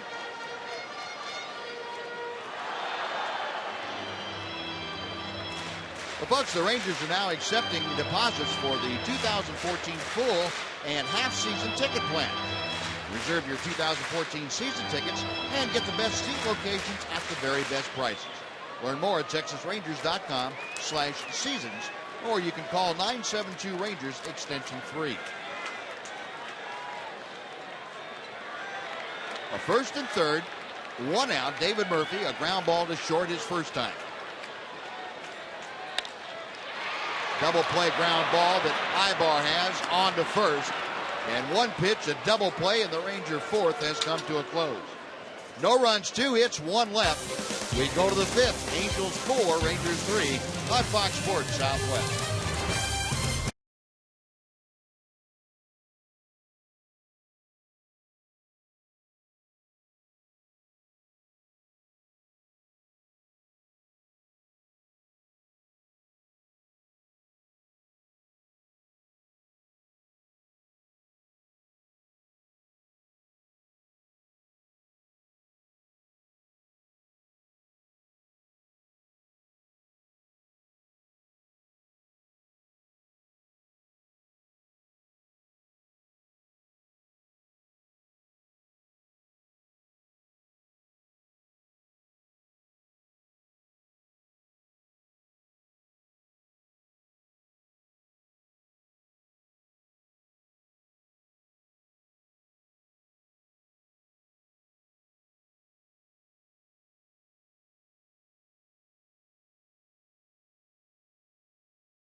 Now, as always on our Fox Sports Southwest broadcast, Mark McLemore, who's co-host of Rangers Live before and after the ball games. And Max, since you were noted around these parts for your defense, the doctor of defense, I got to ask you about 4 errors in inning. Were you ever involved? No, I know you didn't commit any. Were you ever involved in a game that had that happen? Yes, and actually I committed 3 of them, and 3 of them in 1 inning. I really didn't know that. I did. How'd you ever get the name Doctor of Defense then? That was way back, way back. Holtz, he didn't know about that. No, he didn't. But Gene Mock was not happy with me that inning. Ooh. Yes. Yeah. Not at all. I would guess that Gene probably had one of those teaching moments with you. Or did he have one of the veterans? Gene did not talk to me. Yeah. Under any circumstances. Oh, goodness. Now here's Howie Kendrick, who's 0 for 2, and he takes strike one. That kind of came out of nowhere. It really with the did. Rangers tonight. It really did. It's shocking. Yeah. I mean, that's just, they're a much better defensive team than that, obviously. And for that to happen, 4 in 1 inning, you won't see it very often. Let's say that. No.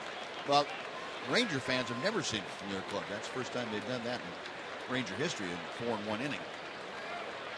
But Matt Garza rebounding nicely from it now. Trying to keep this at a 1-run game as Howie Kendrick fouls it out of play.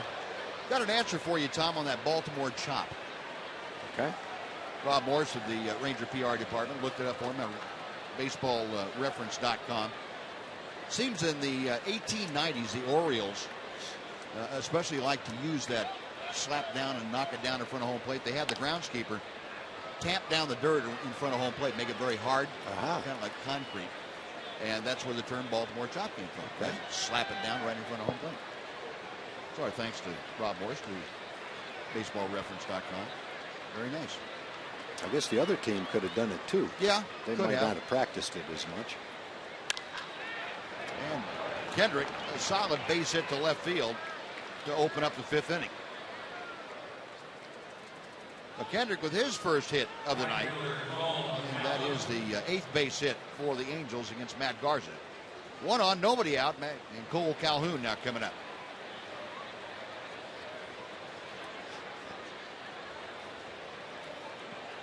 Calhoun 0 for 2. He has popped out in foul territory, and he has flied to left field.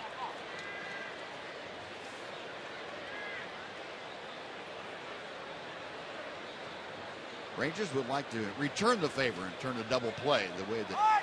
There goes the runner from first. A base hit to center. Kendrick will stop at second as that ball got to Leonis Martin in a hurry. And the Angels have seen firsthand how Martin can throw. So Kendrick stopping, but there are 2 aboard with nobody out to start the 5th inning. A bunch of singles for the Angels today. 9 singles. Well hit ball right there. Nice short stroke by Calhoun. Nowhere Kendrick could go, even though he's running on the play. Not against Martin, anyway. Well, Mark Trumbo steps in. Trumbo last time up snapped an 0 for 25 streak. A line drive base hit to center. Kendrick, the runner at second.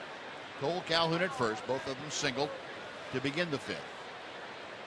Garza a couple of checks and the pitch. Got him on the fist.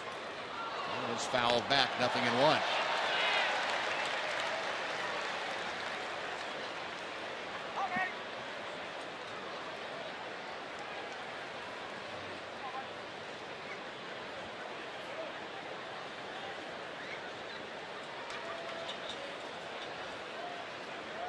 Garza ready once again.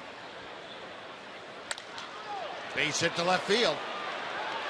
Being waved around third is Kendrick. Here comes the throw. It is in time, and Kendrick is out from here to grand prairie. Oh, they just keep on firing, boy. That's the best throw Craig's made this year. That's pretty good. Amazing. Wow. That had something on it. It was accurate. Nice one hop right in the chest for AJ. Didn't have to bend down. And he just sat there and waited. You don't expect to get thrown out on that kind of a play. No, and Kendrick is a fast runner. Yep. He's not. He's a little above average, and he got a great jump, but no chance. That happened so quick, the runner at first couldn't even go to third. Hard hit ball. He gets it quickly. And watch his throw. Perfect.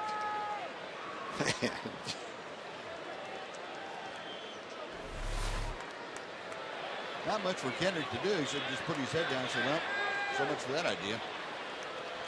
So a great throw prevents any damage for the moment. First and second, 1 out now, and the pitch is in the dirt to Chris Iannetta.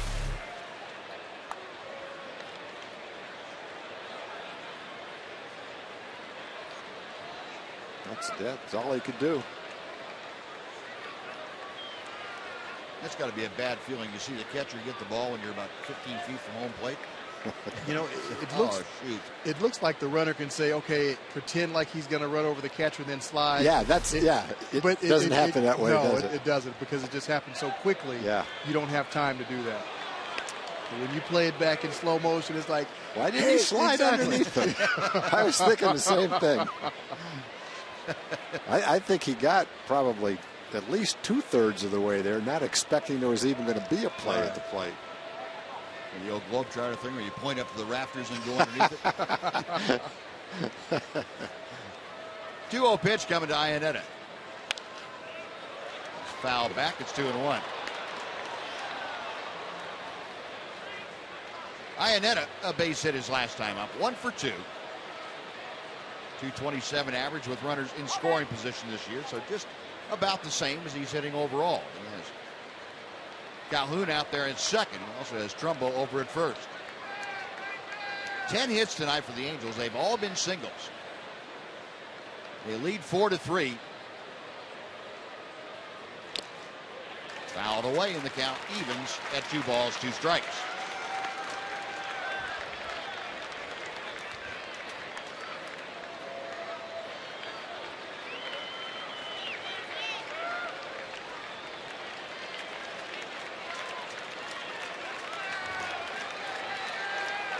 Iannetta back in.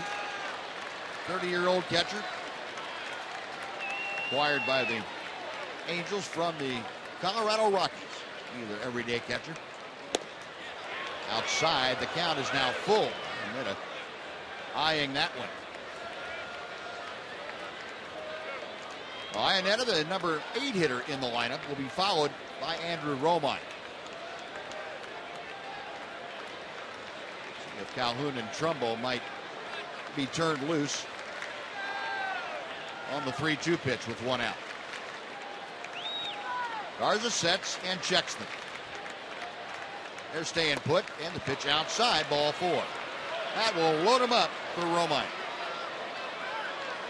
Matt Garza angrily pounding his fist into his glove. No, Iannetta's only hitting 225. But he's walked now 67 times. His on-base percentage is actually pretty decent at 357. Pretty good for a 225 average, so he'll work a walk. The base is full of Angels. Calhoun at third, Trumbo at second, Iannetta at first. Andrew Romine coming to the plate is 0 for 2. Reached on an error in the second inning and struck out in the third.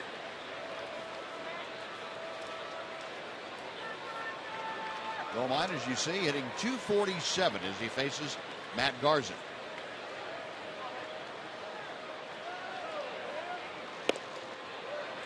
Safety squeeze. Bunted through by Romine.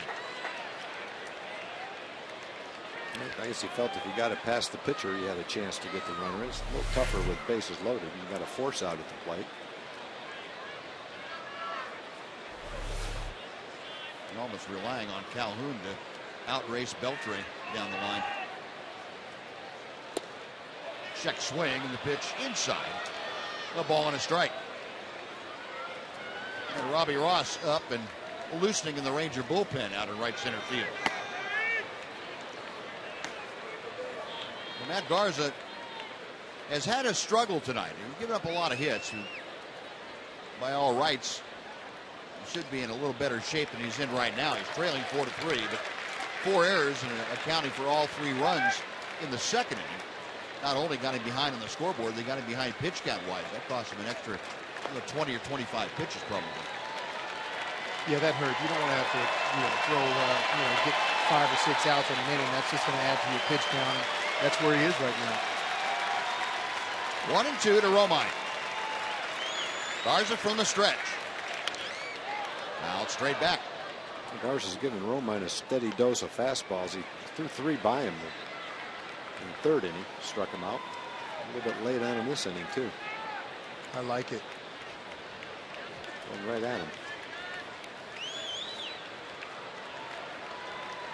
And this is the guy that that you want to put the ball in play. He's more than likely not going to hit the ball out of the ballpark, probably going to hit a ground ball, and that's what you need in this situation. The looper to right field. Rios coming on, makes the catch. And it's not deep enough for anybody to tag and try to move. Well, there you go. That's what you're talking about. Getting to put it in play, and everybody has to stay put on the soft fly ball. That is a big out, number 2, and that'll be J.B. Shuck for the 4th time tonight. And A.J. going to slow things down a little bit, waits for Garza on the mound as you get a look at that fly ball. Good jump by Alex Rios.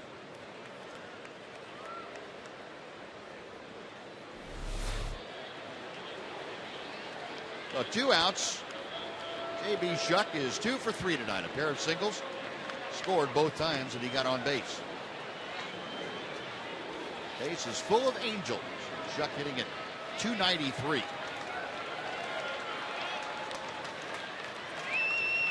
Garza will continue to work from the stretch. Oh. Just a little calling card to see if Shuck might have been looking out over the plate.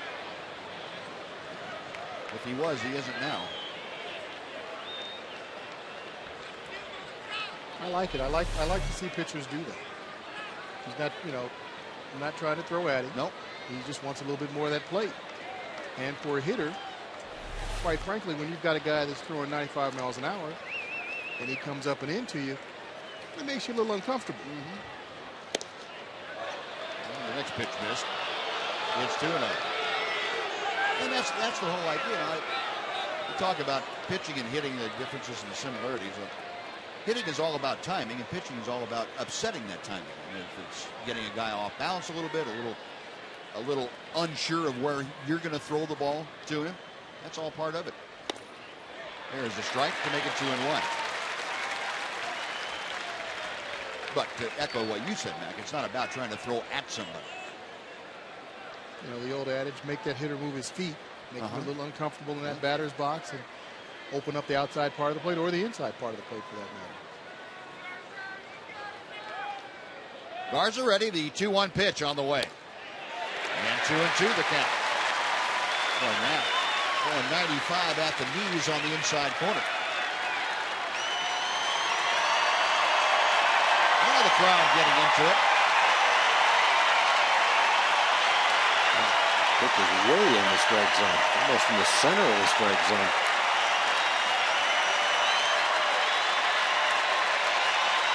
Garza okays the sign, a check of the runner, now time called.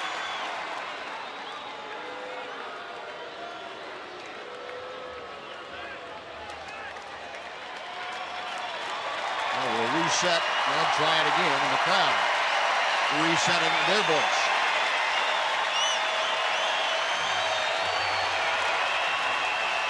Two and two with 2 outs, the base is full. Big moment in this ball game for Matt Garza and the Rangers.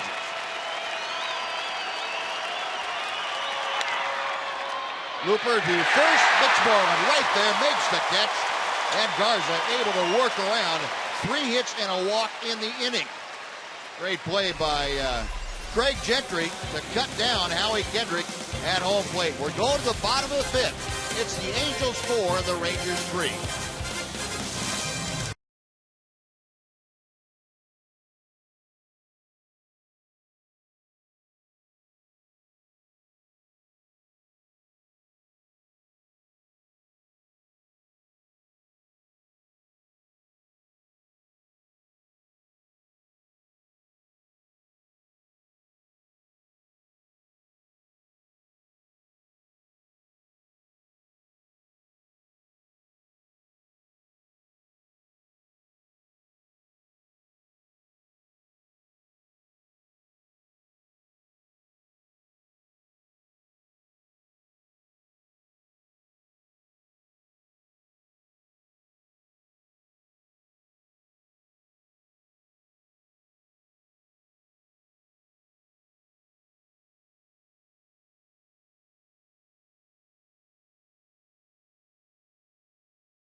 Top of the fifth. It's still a 4-3 ball game.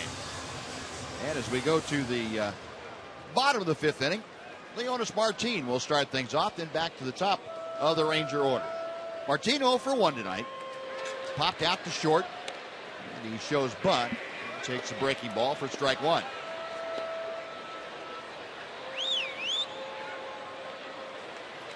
Martin at 259 as Williams comes back to him. Fastball, it is 0-2.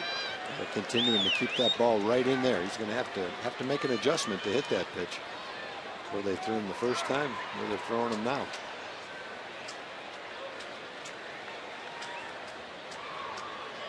To the line goes Williams. He tried the off-speed pitch and buried it down and away. A ball and 2 strikes.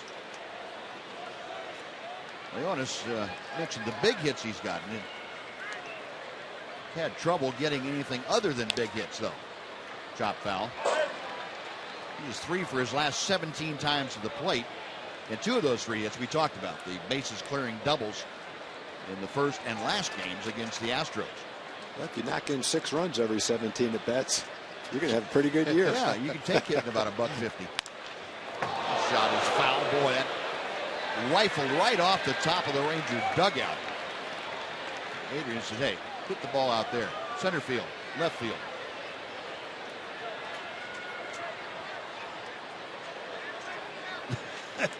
Yeah.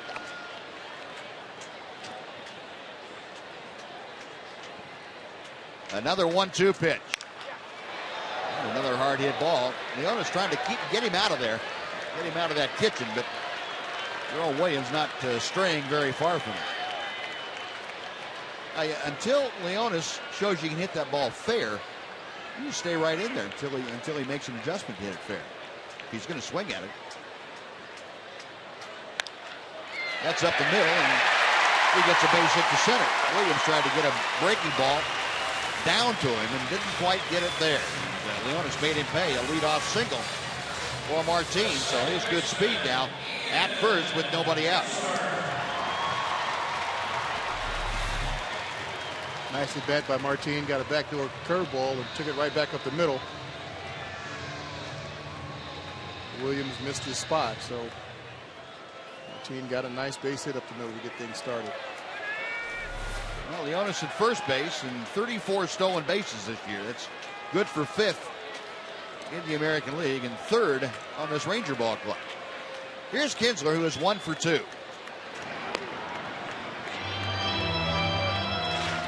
New left fielder, by the way, Colin Cowgill has entered the ball game to take over for J.B. Shuck. Didn't hear anything about the potential injury to Shuck, but if we hear something, we'll certainly pass it along. Cowgill now taking over in left field, and he will bat leadoff. Base hit to left for Kinsler. He is 2 for 3. Martin stops at second. Here come the Rangers in the 5th inning. Back-to-back singles to open it up. And Elvis coming to the plate.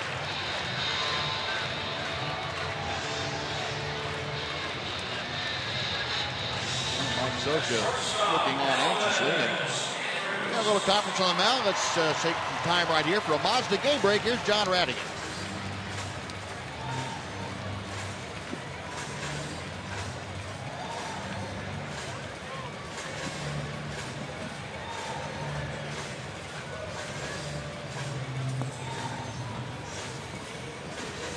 All right, John, thank you. Tampa Bay and the Indians have each won 6 straight coming into today's game. Tough to make up ground when they're playing like that. Yep, sure is. Corey Rasmus, the right-hander, getting loose, and Rosters is going to join him, the only left-hander out there in the bullpen for the Angels. Angels expecting bunt. Elvis is around to bunt and gets one down very nicely. Only play will be the first if he can get it. He can't. Romine tried to throw it before he picked it up, and everybody's safe. The bases are full for Alex Rios.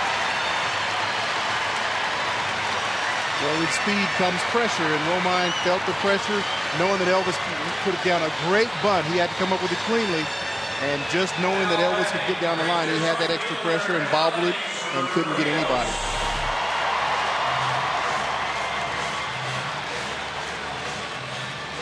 looked like Romine looked to second base. Yeah. Right here. I don't know why he was looking at second base. He was going to be lucky if he made it out at first base. Yeah, there's no way he gets anybody but Elvis at first. It looked like they had the play on to get the force at second if it were there. Third base was uncovered.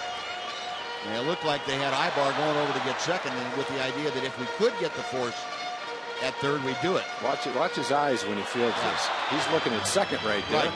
That's where the force play would have been for them in that situation if it was there. The mistake he made is he didn't pick the ball up first. Well, once he looked a second and paused, he might have picked that up and still not gotten him at first base. So that's going to be a sacrifice for Elvis. No at bat. The error allows him to reach first base. And now with nobody out, here's Alex Rios, who has 3 grand slams to his career resume. Rangers trailing 4-3, but they are trying to answer here in the 5th inning. And the pitch outside. Cut fastball. It's 1-0. Rios 0 for 2 tonight. He has popped out and struck out against Jerome Williams. Well, Alex, a little better than the major league average at getting that runner home from third. Chopped down on his foot. And we'll come back and try it at a ball and a strike as soon as Alex Rios gets the pain to go away. Or at least the throb. The pain will be there for a while. I'd like to see Alex go back through the middle. He had a couple of games about a week ago where he was driving the ball a little bit to right center field. He tends to open up a little too quick. And he's going to see some cutters away, sinkers. That approach might help him right here. 1-1 as Williams sets. Outside, 2-1. The Rangers have Martin at third, Kinsler at second, Andrus at first, and Mike Scioscia on the edge of his seat.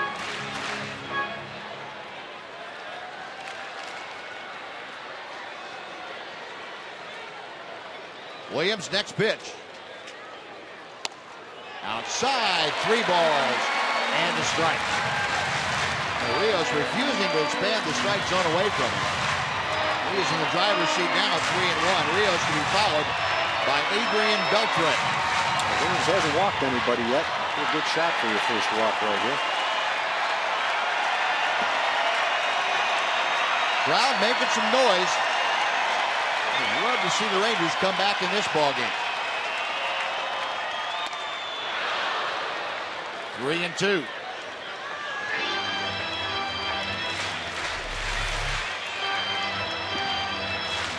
Doing that cut fastball right in the outside corner. Throws it to him there. He's probably going to throw it to him right here, too. I'll try to pull it. Williams reading the signs. And the big right-hander is ready. Payoff pitch on the way. Got him swinging. Well, you called it, Tom. You throw a 3-1. You might as well throw a 3-2. And he gets the big strikeout. 1 away for Beltre. 2 strikeouts for Jerome Williams tonight. They have been both times Alex Rios. Well, he got him to swing at what would have been ball 4. He came back and got him. Count went to 3-1. Alex was able to lay off that pitch earlier in the count, but not with 2 strikes. Beltre 1 for 2 tonight with an RBI single. Strike 1. Adrian with 9 career grand slams. Might as well get in double figures. I mean, as long as you're here. Regular season's kind of winding down. It's a good time for it. Yeah. 0-1 pitch. Nothing in 2.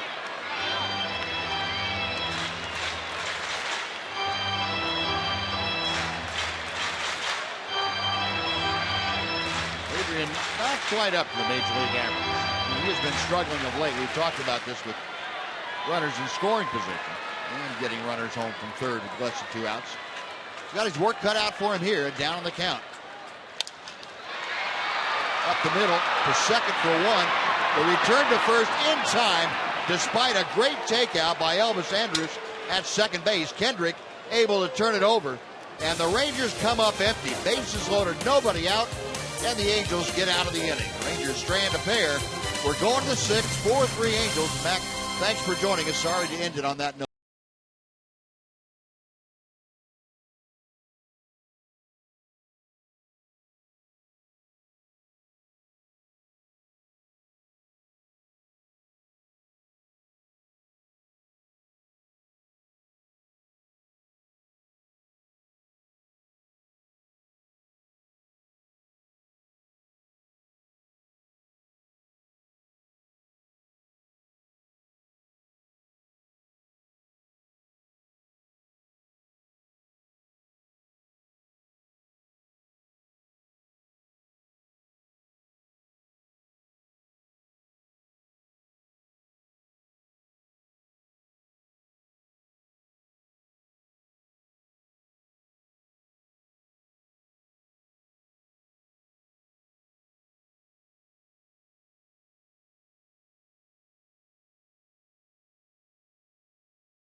The six.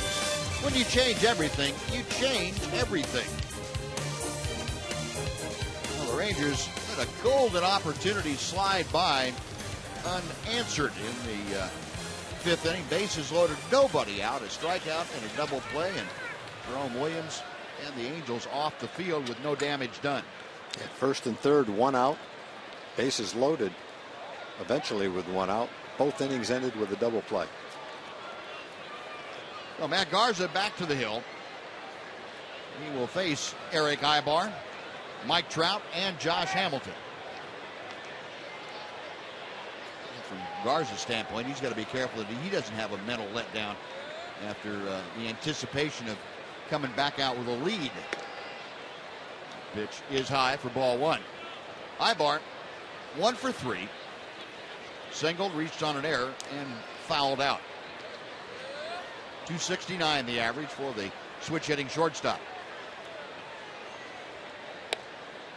2-0. Got an update on J.B. Shuck, by the way, the Angel left fielder who was removed from the ball game in favor of Colin Cowgill. He had to leave with a sprain in his right ankle.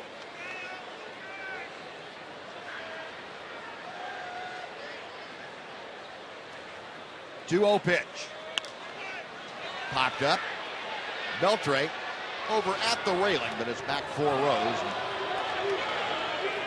The count moves to 2-1.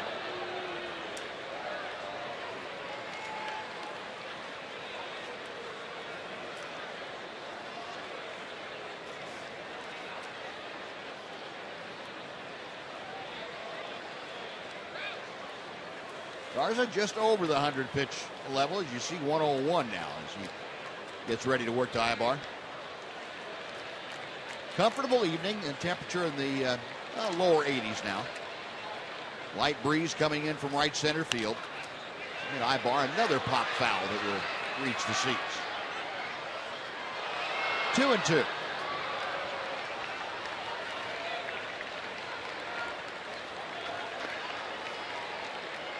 Ibar currently has a 3-game hitting streak in progress. He is 5 for his last 11 trips to the plate.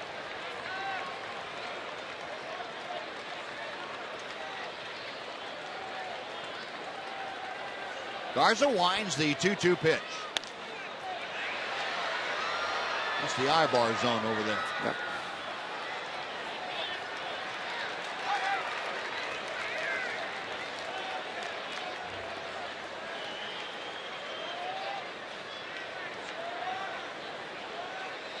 103 pitches for Matt. Still throwing hard, though. Still throwing well.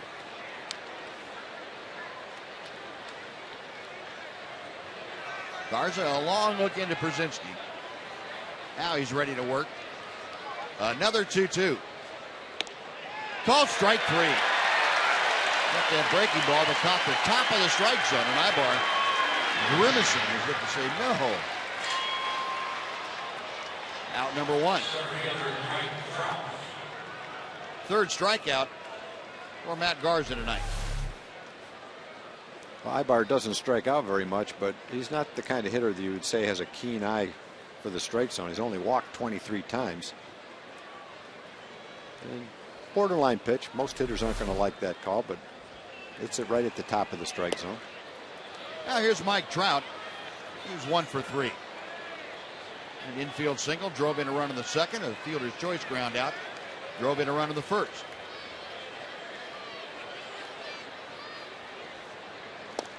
A rip and a miss by Trout.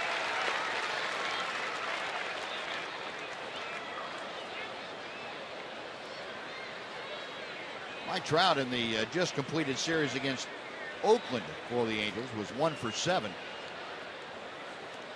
And currently in 1 for his last 6 times to the plate as he takes inside. 2 balls and a strike.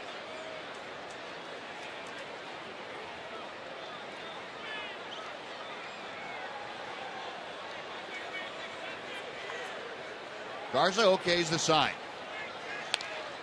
And the foul ball evens the count to Trout.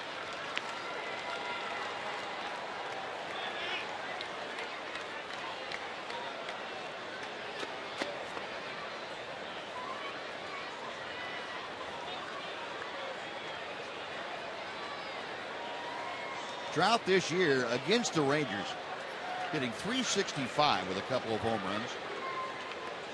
That's just a little bit better than his overall career average. Rangers really haven't had a consistent way to get Trout out. And I don't think there is a consistent way that game in and game out you say if you do this you'll probably get him. No. He's too good a hitter. The thing that makes him so tough is he just doesn't chase bad pitches. Yeah.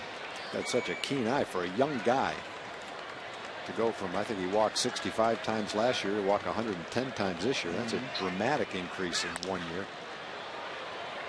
Yeah, and he has that little thing called speed that even when he doesn't hit the ball solidly, still got a chance to beat something out. Yeah, he's already done that today. Yeah. And that little ground ball, he got jammed, hit the little dinky ground ball to third. Adrian had to rush. Went as an infield hit and an error.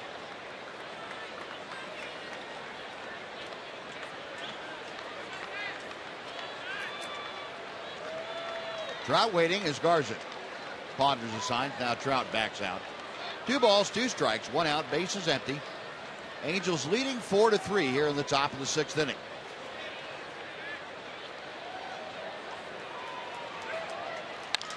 Base hit to right field. He uses all fields, and he has power to all fields also. And Trout, with his 2nd hit of the night, is aboard. And now Josh Hamilton coming up. It's the 11th hit of the night. Robbie Ross is ready in the bullpen, and Ron Washington is coming out of the dugout. So with Hamilton, the scheduled hitter, Ron Washington, after seeing 110 pitches thrown by Matt Garza, that's going to be enough. We want the left-hander Ross to come in. So a much better job than the numbers are going to tell you for Matt Garza tonight. 4 errors betrayed him, and Garza leaves with a runner on as his responsibility. Robbie Ross coming on. Pitching change underway. We'll take a timeout. Back after this on Fox Sports Southwest.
presented by Geico.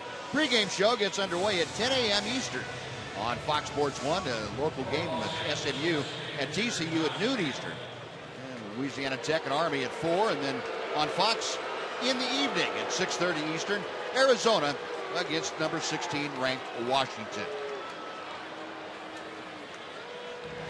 Robbie Ross, the left-hander, on now to face Josh Hamilton. One on and one out. The numbers for Ross this year. This is his 63rd game. First pitch to Hamilton, a rip and a miss at the breaking ball. Yeah, good to see that pitch from Robbie to counteract the left-hand hitter. He ran into a little bit of a problem 2/3 of the way through the season. That was his problem. He wasn't able to keep that breaking ball down and away to the left-hand hitters. He was getting it up, and they were having some success against him. Tried the fastball that time and just missed off the outer edge. A ball and a strike. Hamilton 2 for 2 against Ross in his career. A double and a single. Got Trout at first. Leans on the breaking ball, and it's low, 2-1. And that might be a pitch earlier in the season that Josh was swinging at as well. Probably one of the reasons he's hit well over 300 for over a month. Been able to lay off that pitch, unlike earlier in the season. Pretty much waving at everything. Way outside, 3 balls and a strike. And Neftali Feliz loosening in a hurry in the Ranger bullpen. Robbie came in and got strike 1 to Hamilton on a swing, but has not been able to entice him to swing again. 3 balls, 1 strike. Bluffed a snap throw to first. Diving back Trout.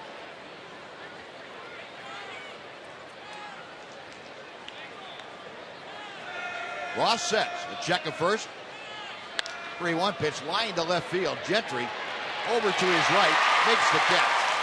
And Trout back to first base. Hard line drive off the bat of Hamilton, but that is out number 2.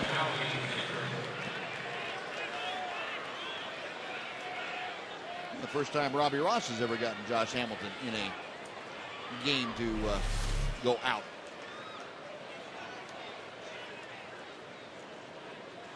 A pretty good pitch, pretty good job by Hamilton too. Pitch away. That ball on the good part of the bat, as you can see right there. Lined it hard, but right at Gentry. Now Howie Kendrick, who is 1 for 3. 1 ball, no strikes. Kendrick against Garza. Singled to left field his last time up. Also grounded out and struck out. Matt Garza, by the way, giving up 11 hits in 5 1/3 innings here tonight. It's the most hits since 2011 given up by Matt in a game. He had a career high 12 against the Pirates back in April of 2011. Broken bat roller up the middle. Elvis shovels on to Kinsler, and the force play erases the Angels. No runs a hit and 1 man left. We're going to the bottom of the 6th. The Angels 4, the Rangers 3 on Fox Sports Southwest.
to you by Sonic.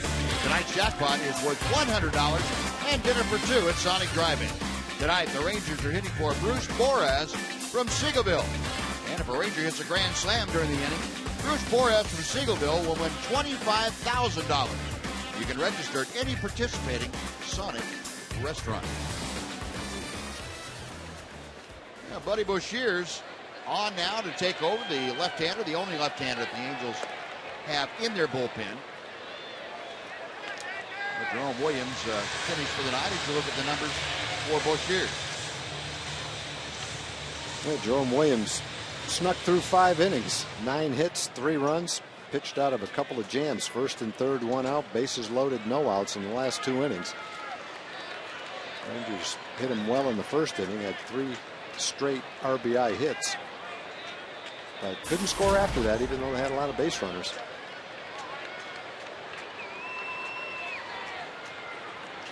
Well, A.J. Przinsky leading things off against Boucher's. And A.J. first ball swinging, skies to left field. Cowgill into the corner toward the line and makes the grab. That is out number 1. And now Mitch Moreland. Our Ford leaderboard tonight will show you the American League leaders in bullpen ERA since the 23rd of August. That's right when the Angels started playing their best baseball. They, of course, lead everybody now in that time frame at 220 with the bullpen ERA. Rangers not far behind at 286. In Kansas City, who the Rangers just saw, second in bullpen earned run average. Here's Moreland, and Mitch takes outside for ball 1. Moreland 0 for 1 with a sacrifice fly.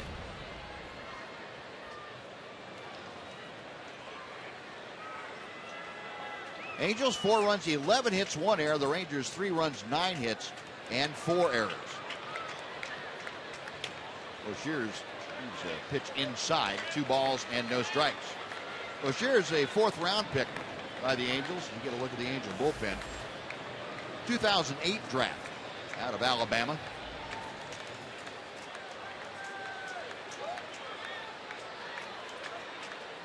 Two-0 pitch. And it's low, 3 balls and no strikes. Well, Mitch trying to get aboard here with 1 out in the 6th. Greg Gentry, Ranger left fielder, waits to be next. Boucher's has only given up a 188 opponent's batting average, but he's walked 8 guys in 14 innings. 3-1.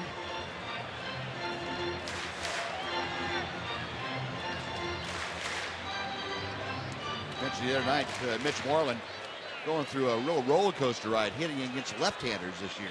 Went through a streak of about 3 months where he hit almost 360. He chops this one foul. That got him on the front foot on its way by. And it fills the count out. Mitch started the year 1 for 19. They went on that tear for 3 months. And then he's gotten back to the 0 for 16 or 17 of late.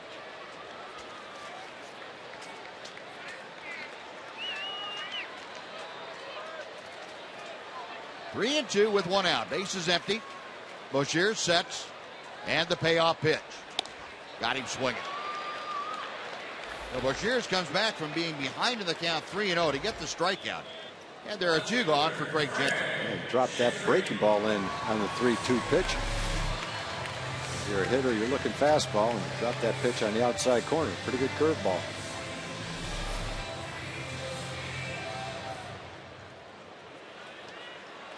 Well, Boucher, who was about 6'3", just over 200 pounds. This is his first action this year at the big league level. And Gentry takes outside for ball 1. Craig 2 for 2 tonight. Field single in the 2nd. And a line drive single to the left in the 4th. Well, the average for Gentry now, as you can see, at an even 270.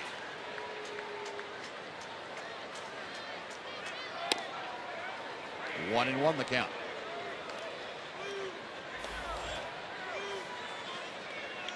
Craig now 3 for 10 on this homestand.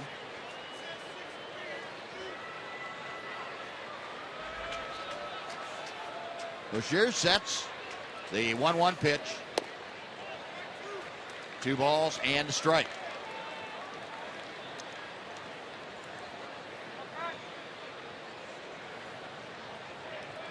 The Rangers needing to find a way to get back in this ball game. They have, including tonight, 4 ball games left. They trail the Cleveland Indians by 1 full game in the wild card. Called strike. It's 2-2. And the Indians at last check shutting out Minnesota 4-0. Tampa Bay, who's a full 2 games in front of the Rangers, shut out the Yankees 4-0 to sweep that series with the Bronx Bombers. Little looper out into center. Ibar going out. He can't reach it. It's down for a base hit. Now Craig Gentry with his 3rd hit of the night. And in the last 10 days now, he's had 2 3-hit games and a 4-hit game. Well, he wants to play the rest of the way, and he's going to. He's earned it. He also saved at least 1 run tonight. 1 run on the throw. And who knows what would have happened if that wasn't an out in that inning. Great throw to the plate to get Howie Kendrick. Gets jammed a little bit. You can see the vibration of the bat. Ibar is about a foot short. Well, as soon as Jeff Baker was announced as the pinch hitter, Mike Scioscia headed to the mound, and he wants the right-hander to come in to take over for Bouchers. Well, Bouchers gets 2 outs in the inning, then gives up a soft single to Craig Gentry, and he departs. And we will have another pitching change here at Rangers Ballpark. 1 on with 2 outs in the 6th. Back after this on Fox Sports Southwest.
Comes to Rangers Ballpark on Saturday.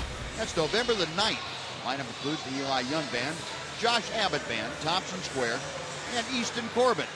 Go to TexasRangers.com/Eli Young Band for tickets.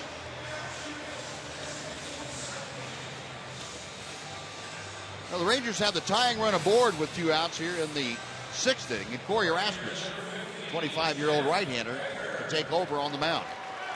15th game for Corey Rasmus. Giving up about a hit per inning. He's also walked 9 guys in 13 2/3. Also given up a couple of home runs. And he will face Jeff Baker. Rasmus came over to the Angels in exchange for Scott Downs back near the trading deadline, July 29th this year. Downs needed for the Braves bullpen. Corey Rasmus went west in that deal. Rasmus immediately going to work on Craig Gentry at first base. Angel pitchers obviously under strict orders not to allow anything resembling a stolen base. Any of the 3 Rangers or 4 Rangers that are capable of doing it. Under threat of severe penalties. We're not sure what that penalty is, but they're doing a pretty good job of it tonight. And Rasmus again driving Gentry back. Obviously a spot in the game down by a run with one of your fastest runners on base where he wants to get a good jump and try. Craig Gentry with 20 stolen bases. He's on the move. The pitch is a strike. The throw to second. Not in time. And make that 21. Those are the stolen bases you love. They know he's going. They're doing everything they can possibly do to keep him from stealing second. They couldn't do it. Craig stole it anyway. And now you don't need an extra base hit to score him. Any kind of a hit will probably score Craig with his speed. Except maybe an infield hit, although we've seen that happen a few times too. Yeah. Wouldn't guarantee he won't score. If they throw it to first, he'll probably score.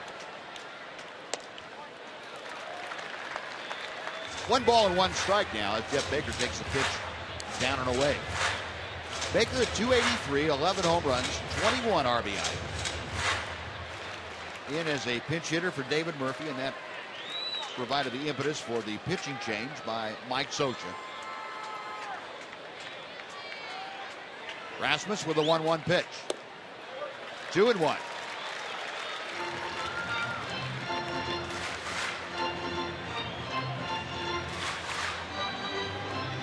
And Baker now stepping back in to put an eyeball on the next couple. Tom told you Rasmus has trouble from time to time with the base on balls. 2-1 the count. Chopper slowly hit down the third baseline, and Gary Pettis makes a nice stab and pickup. The count evens at 2-2.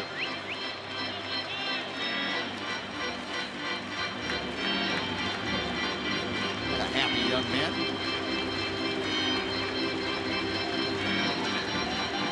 Gary Pettis has made that young man extremely happy.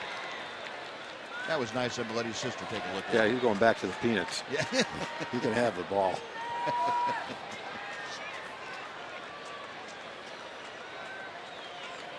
Rasmus a check of second. 2-2 pitch just hangs high and inside. And the count is full. Well, Baker continues the inning. Leonis Martin. He's waiting in the on-deck circle. And we'll remind you again that Boshiers was the only left-hander that Mike Socha has available to him in the bullpen. So that left-handed bullet is spent. Payoff pitch is on the way. High ball 4. Rasmus with a key 2-out walk. And Mike Socha again looking incredulous.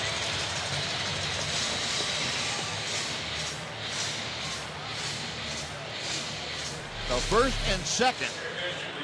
And Leonis Martin coming up. And Rosales is going to pinch run for Jeff.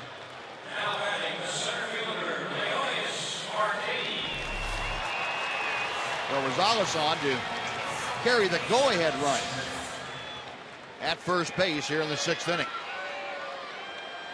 Leonis Martin 1 for 2 tonight.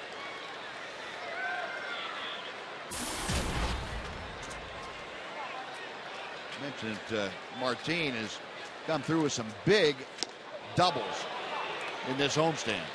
2 3-run doubles. He's only got 2 aboard here. That would be okay. Well, that means you have to get 3 after you get out of the ballpark. Yeah, that's true. A pretty good change up there from Rasmus on the first pitch. Gentry at second, Rosales at first. And Rasmus tries the fastball down and in. 1-1. Corey Rasmus, the younger brother of Colby Rasmus, the center fielder for the Toronto Blue Jays.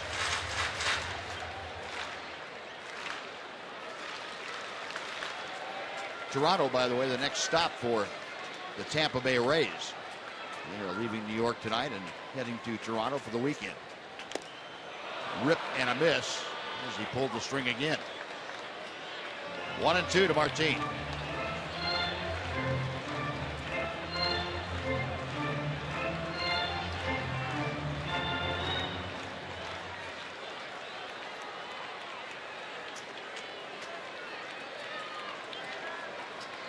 Rasmus studying the signs. The right-hander says, yep, that's the one we'll throw.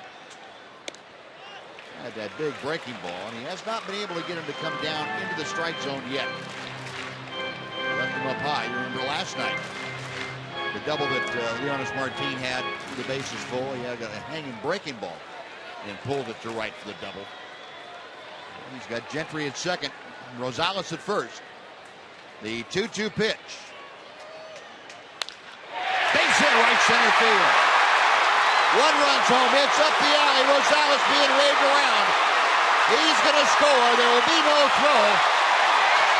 And it wasn't a 3-run double, but a 2-run double that puts the Rangers on top 5-4. Well, Leonis had 2 of the biggest hits of the season.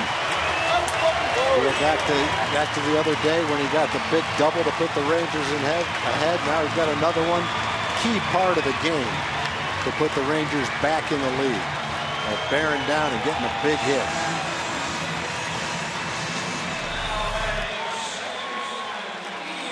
Fastball out over the plate. Short, quick swing, and he rips that ball.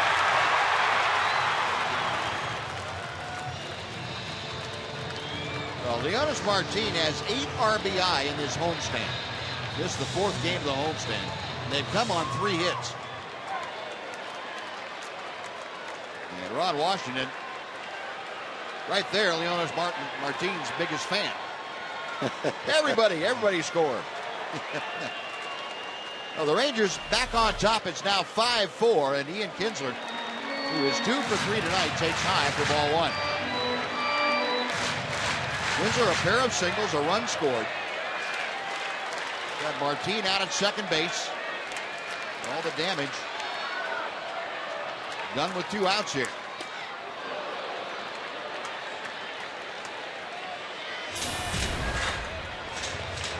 One and 1 the count.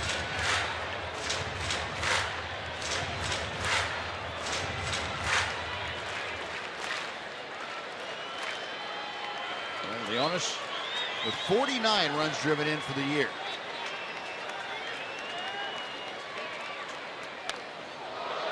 Kinsler trying to get out of the way of that high, tight fastball and checked it foul. Go 1 and 2.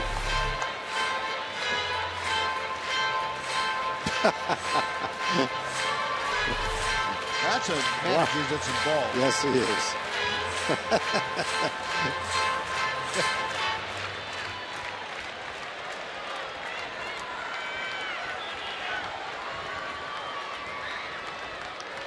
Series of signs. Rasmus picks out one.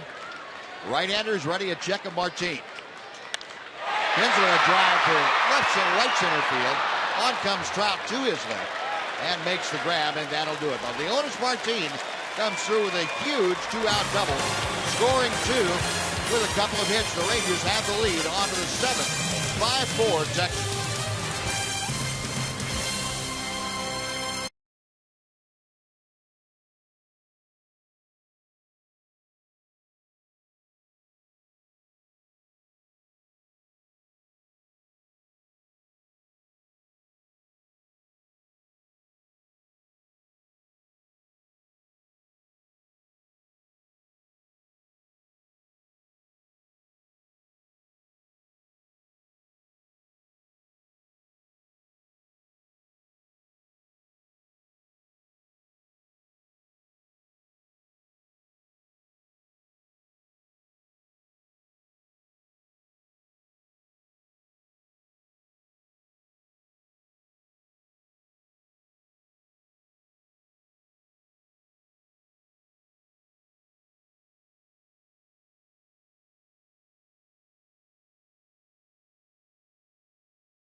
Rangers, though, leading 5-4. The Angels scored 3 unearned runs on a Rangers team record 4 errors back in the second inning.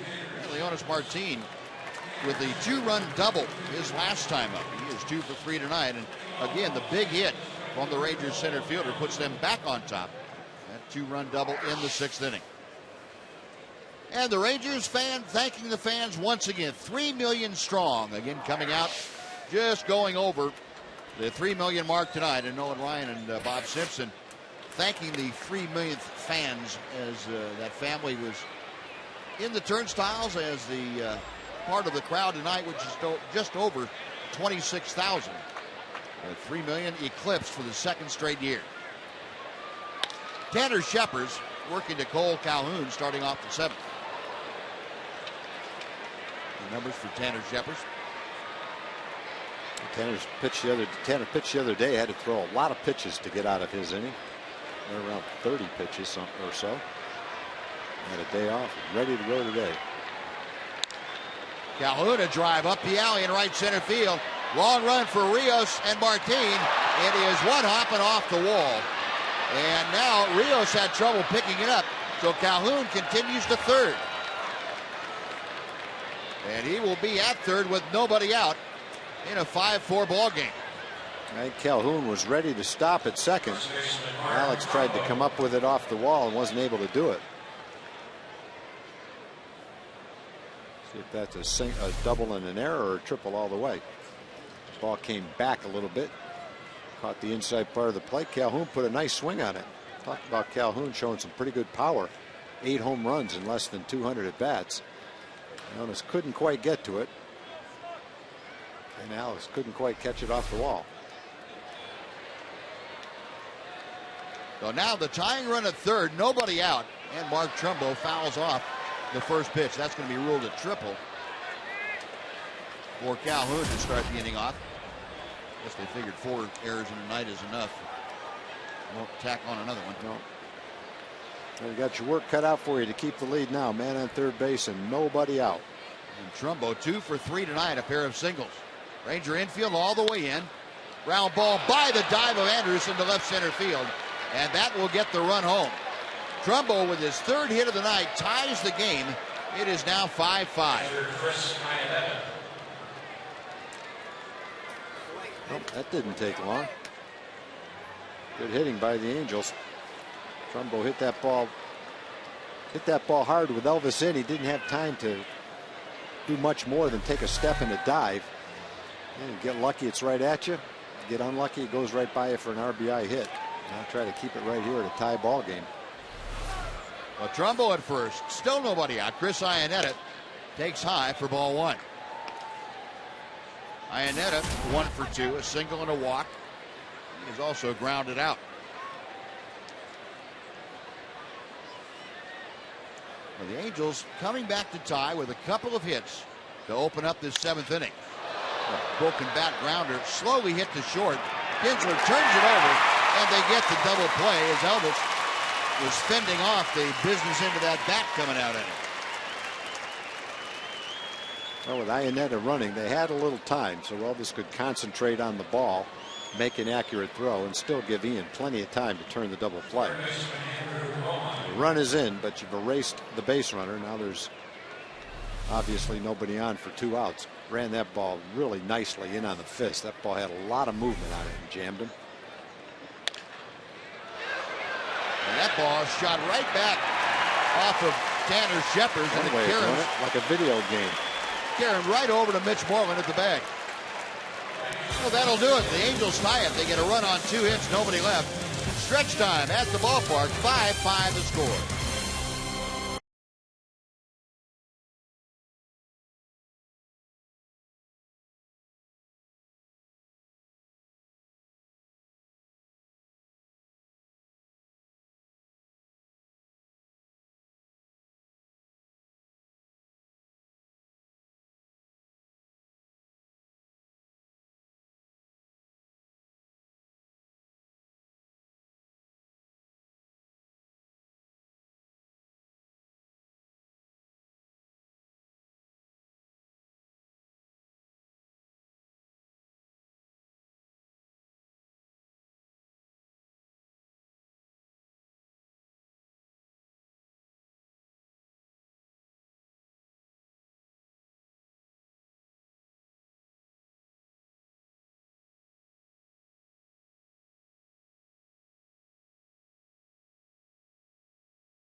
drawn almost 6.5 million in attendance over the last 2 seasons. The total attendance in the team's first 6 seasons, the first 6 total, was 6,086,000. They have drawn in the last 2 years what Tom, some of those teams back there that you remember so fondly had a struggle drawing altogether. Boy, I remember the first 2 years. I don't know what the total was for the first 2 years. Barely a million. Now let's go over to Jim Knox. Speaking of 3 million, Jim. Oh, I appreciate it, Buzz. You talked about it last half inning. The Rangers, for the second consecutive year, reached the 3 millionth fan. This is the 3 millionth fan right here, Michael Tapp. You came through the turnstiles tonight, Michael. What happened after that? Ranger executive approached us and let us know we're a 3 millionth fan. And I thought he was kidding around with us, and he said he was legit, and we were just in shock. And, you know, here we are now. So you're here with your family. You were somewhere in the outfield upper deck. No, I'm just kidding. Now you're down in the third row on the on-deck circle just about. You got to meet Nolan Ryan. You also got season tickets, opening day tickets next year and a $100 gift card. Big night for you, huh? Yeah, it was really nice. We appreciate everything the Rangers did with us. We're just the ordinary family. It came out with all the kids and stuff. And, yeah, have a good time, watch the Rangers play. And this is extra for us, you know. So we're proud, you know. I mean, we're grateful, I guess you could say, to the Rangers and Nolan Ryan. You know, we're so happy right now. So I appreciate it, Michael. Enjoy the rest of the game. Thank you, Buzz. All right, Knox, thank you. Great to see something like that. You come to the ballpark, say, oh, we're going to go watch a ball game, take wife and kids out. All of a sudden, you get all this stuff showered on you. Juan Gutierrez is the new Angel hurler. The numbers on the big fella. 51st game of the year for him, and he misses high. It's 2-1 to Elvis Andrus. Elvis 1 for 2 tonight. He got a single and a run scored in the first. Grounded out in the third inning. Each time the Rangers have scored, the Angels have come back in the top of the next inning and scored at least one. Howie Kendrick, right on the edge of the outfield grass, throws out Elvis. One gone for Alex Rios. Time here for a Mazda game break. Once again, John Radigan's with us.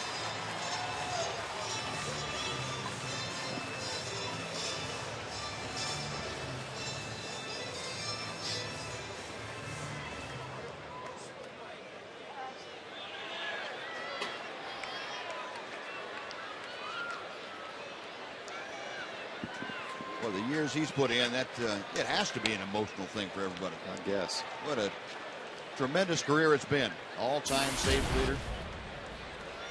And one of the all-time good people in baseball, too. Alex Rios 0 for 3 tonight. He has struck out twice and popped out. Gutierrez back to the plate, misses high and away.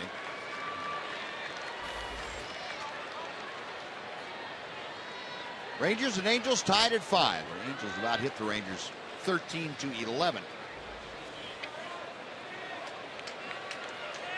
Gutierrez, the 4th pitcher used by Mike Scioscia here tonight. And he misses with that pitch. It is 3-0. Rios trying to get aboard the go-ahead run. He would possess, if he does, Adrian Beltre. Waits to be next.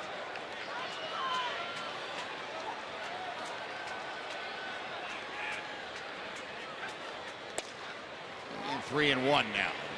Gutierrez hits the outside corner. Gutierrez claimed by the Angels off waivers from Kansas City back on July 24th of this year. Kansas City didn't have any more room in their bullpen for a guy throwing 96 miles an hour. Had too many of them already. Drive high in the air to right center field. Calhoun over on the warning track and makes the catch. On Rios, long fly ball. That is out number 2. That's not a home run anymore. That used to be a home run in this ballpark when the wind blew out.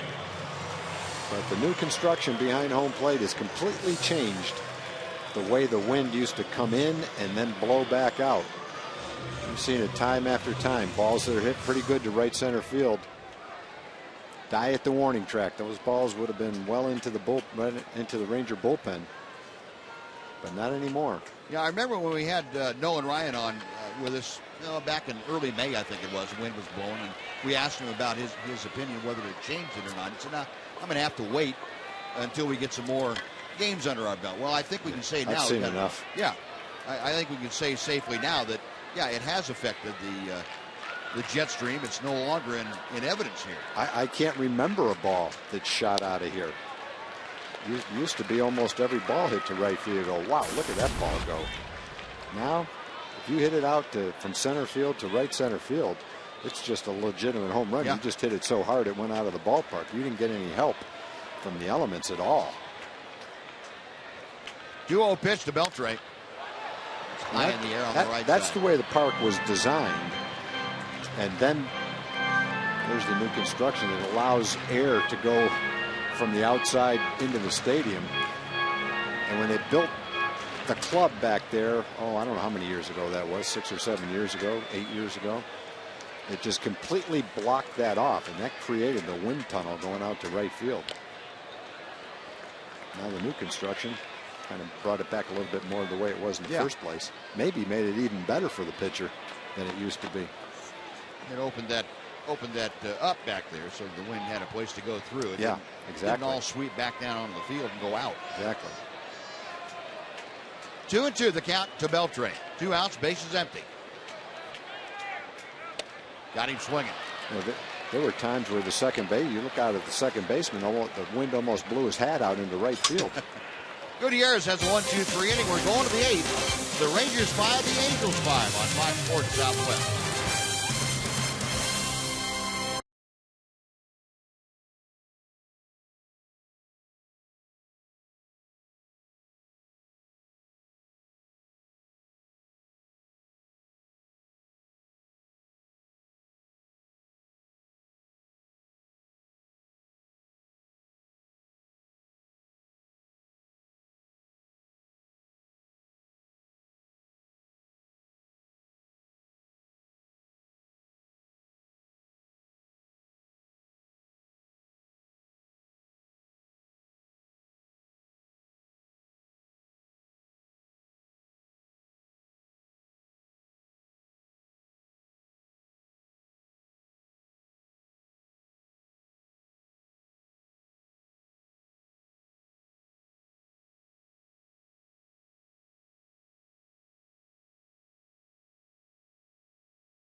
These guys right here, a bunch of Aggies drove all the way up from College Station, wanted to see the Rangers. They got school in the morning. They're driving all the way back. Bobby, can you think of anything better than this, watching the Rangers, huh? Mr. Knox, the only thing I can think of is the Rangers making the playoffs and Johnny Manziel signing autographs in center field. Oh, congratulations. Here's the back. Way to go, guys. Enjoy the rest of the game. Let's see. Let's hope the Rangers get out for a win tonight. Appreciate it. Good one there. I like that attitude. There we go. Oh, boy. You got anything to say about that? I don't know what to say to that, except I don't know if Johnny would be signing autographs as much as he used to. I guess time will tell. Well, Neil Cott's now on to take over in the 8th inning for the Rangers. Neil putting together a spectacular year. ERA just a little bit above 1. 2 home runs in 53 innings. Colin Cowgill leading things off. This is his first at bat of the night, hitting .244, a couple of home runs, and 7 driven in. Cowgill took over for J.B. Shuck. Shuck left with a right ankle sprain in the 5th inning. There's a strike to Kotz.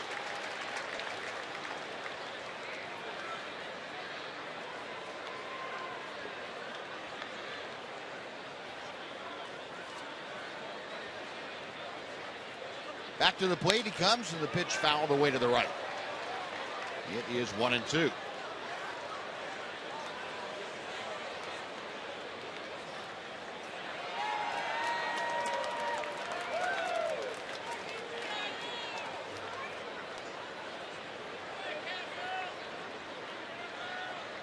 The Cots comes set. And the left-hander deals. Oh, a broken bat roller to Beltray. On to first, one out. You hear that thing snap clear up here. You could tell he got jammed when you watch how slowly that thing rolled to third base. The one broken bat and one out. And the next hitter will be Eric Ibar, who will turn around and hit from the right side against the left-hander Cots.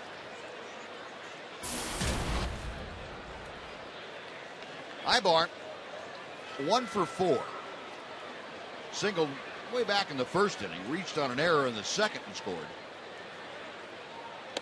He takes the first pitch from Cots, a bit high for ball 1.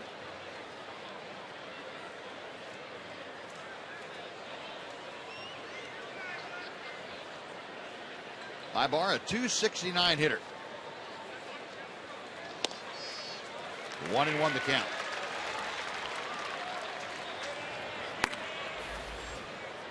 Dane De La Rosa, hard throwing right-hander, getting loose out of the Angels bullpen. Another jam shot. Boy, wearing out some knuckles. And Neil Cots throws on to Moreland. That is out number 2. Now Mike Trout coming up. Well, we have our results from the AT Twitter poll. Remember, we asked you your choice for Rangers Offensive Player of the Year, and 22% of you said Adrian Beltre. Certainly having another great offensive year for the Rangers. 29 home runs, 91 RBI. Currently hitting at about .316. Here's Trout. First ball swinging, he skies it to right field. That pushes Rios back a few steps. Makes the catch, and Neil Cots has a 1-2-3 eighth inning. After 7.5, it remains the Rangers 5, the Angels 5 on Fox Sports Southwest.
Bottom of the 8th inning, Rangers need a run to keep pace with the other two teams in the wild card hunt, and we will be here for the post-game reaction. Hopefully a happy post-game celebration after this one. It's me, it's Steve Buechele and Mark McLemore here on Rangers Live, presented by Esurance. Lots of post-game from Emily Jones. We'll hear from Ron Washington, lots of players too, and we'll give you all the latest updates, including a look back at the career of Mariano Rivera. It's all coming up after the game. Rangers Live, presented by Esurance. Buzz and Tom, now back over to you guys.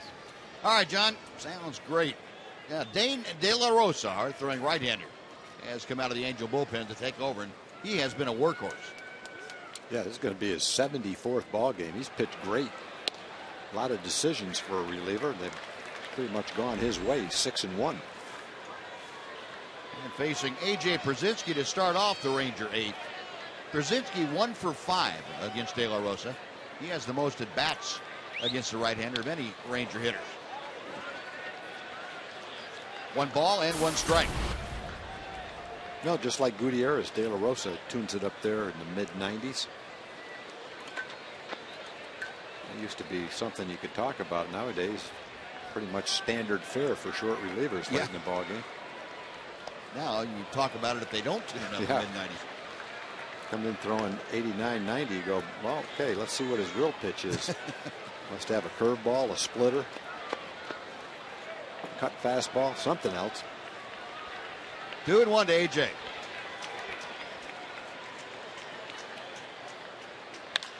That ball is hit well to left field. Sends Calgill back, but it dies out there shy of the warning track. And Brzezinski is a hard out number 1 that brings up Mitch Moreland. And Joe Nathan loosening in the Ranger bullpen. He will no doubt be on to pitch the ninth. Regardless.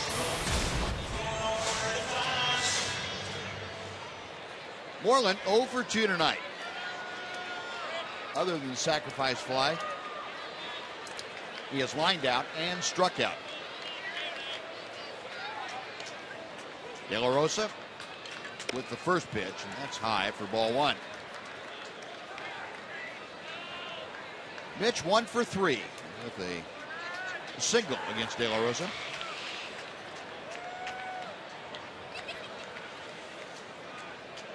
Infield for the Angels, not in an overshift with De La Rosa on the mound. They don't expect Moreland to necessarily pull the ball as sharply as he does against somebody that doesn't throw quite as hard. So Ibar still well on the third base side of second. But all the infielders playing deep.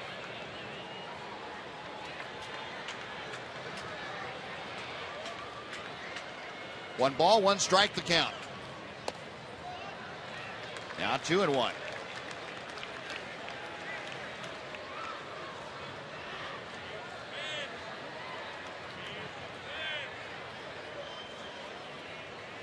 Mitch digging back in. He's looking to do some damage with 1 swing of the bat. And it's 3 balls and a strike. Now Mitch has walked 3 times on this homestand. He's looking for another one here. If De La Rosa allows it. Craig Gentry waits in the on-deck circle. He is 3 for 3 tonight.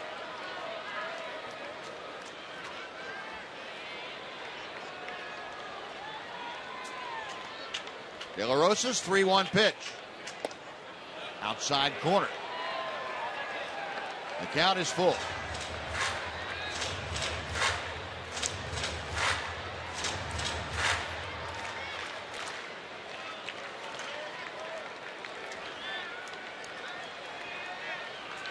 The set and the payoff pitch. Come back and try it again.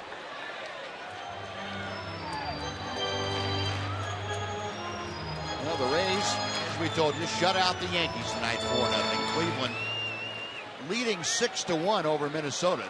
That ball game in the 8th inning. Well, it looks like the Rangers are going to have to come back and break this tie in their favor to keep pace with both the Rays and the Indians.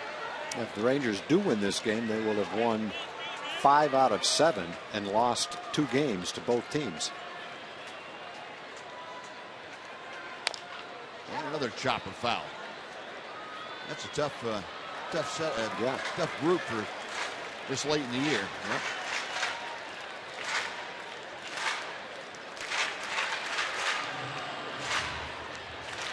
Yeah, what you hoped was the last 4 games of the year, Cleveland would have to play Tampa Bay. Yeah. I feel pretty good about it then. Again, the 3-2 pitch. And again out of play. Well, Mitch hanging tough. Making De La Rosa work with 1 out here in the 8th inning.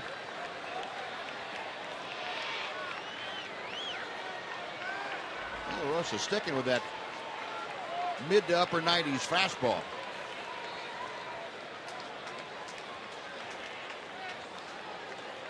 Does have a pretty good overhand curveball, but you wouldn't expect him to break it out in this situation. On a 3-2. He is ready once again. Got him swinging. That fastball at 97, up a bit, and Moreland a strikeout victim. 2 gone. And Craig Gentry coming to the plate. Our Coors Light freeze cam will show you one of the big plays of the game tonight. Craig Gentry on a single by Trumbo to left field. Howie Kendrick being waved home, and Gentry a one-hop bullet right to Pierzynski for the out. That's been a big play in the ballgame. That stopped what looked to be a Ranger rally in the making, and one that would be multi-runs. The Angels ended up leaving the bases loaded in that frame, not scoring, and largely in due to the throw by Craig Gentry. 1 ball and no strikes. Gentry, as we mentioned, 3 for 3 tonight, all 3 singles. He has scored once at a stolen base. And takes a strike on the outer edge.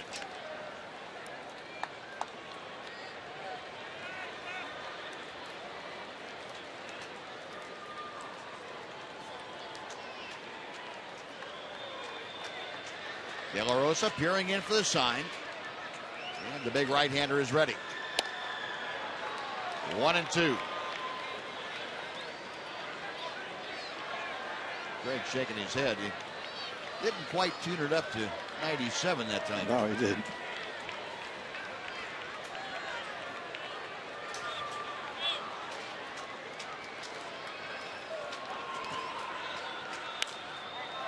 Got one on the fist and fought that off foul. Still a ball and 2 strikes.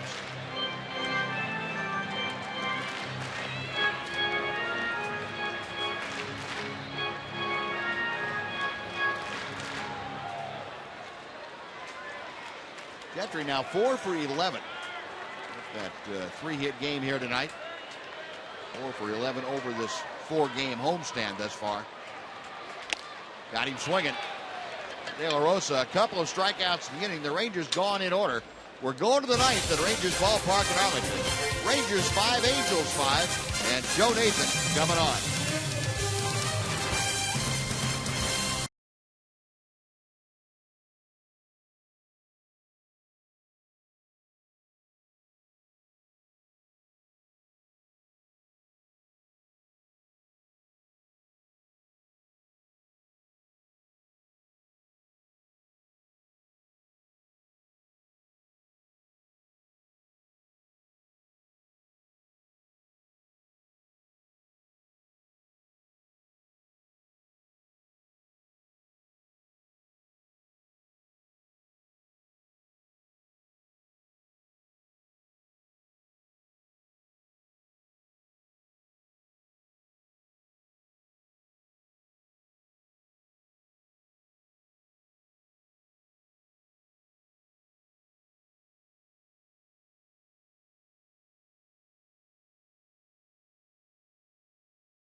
That is Neil Kotz, and I jumped the gun because Kotz is going to be asked to face Josh Hamilton before probably Joe Nathan comes on.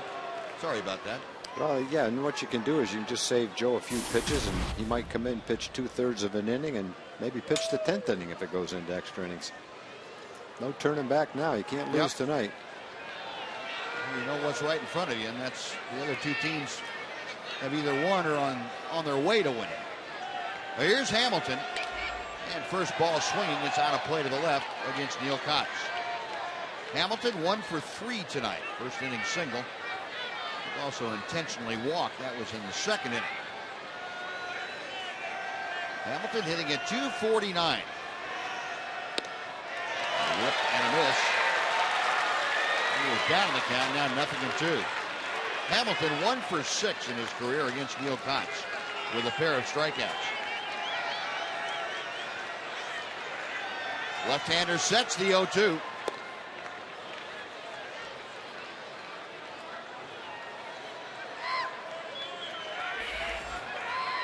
Michael Kahn, another hard-throwing right-hander, getting loose in that angel pen. Kotz got Hamilton on the fist, but Josh fighting it off. And it remains a ball and 2 strikes.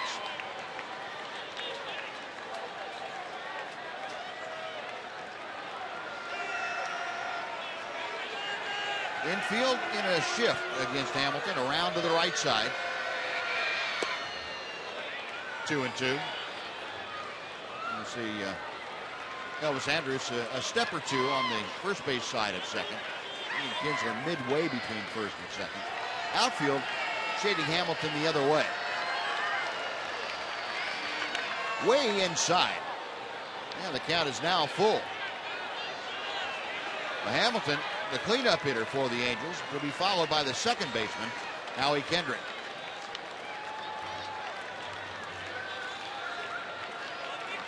Kotz okays the sign, the payoff pitch. Inside, ball 4, he lost it. Kotz, that's going to be the last man he faces as Ron Washington now out of the Ranger dugout. Neil got ahead and couldn't put away Josh Hamilton. He lost him on a 3-2 pitch. He is going to depart as soon as the skipper makes the signal out there. Asks for the ball, and that is going to do it. So it will be Joe Nathan coming in. He inherits Josh Hamilton at first. Nobody out here in the 9th inning. A 5-5 ball game. Back after this on Fox Sports Southwest.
Have seen the Angels and Rangers go through 8 innings tied at 5. And Joe Nathan now on here in the 9th with Hamilton at first and nobody out.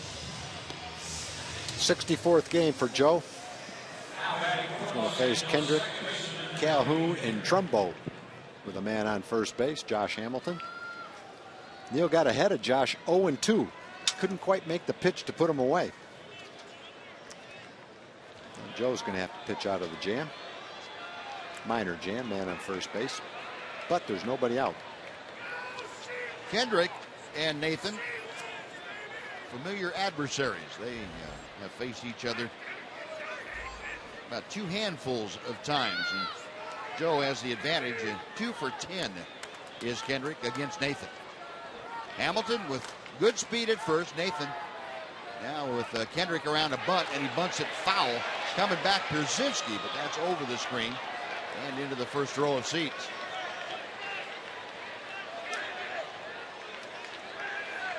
Mike Scioscia asking his number 5 hitter, in this case Howie Kendrick, to sacrifice Hamilton along. And we'll see if that is the same request now that he puts forth on the 0-1 pitch.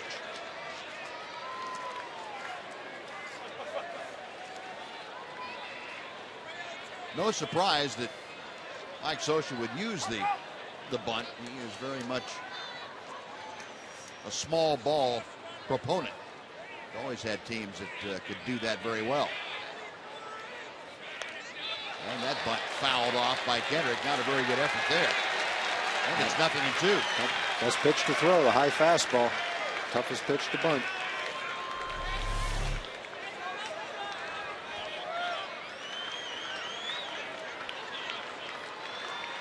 Might have been a ball up and away.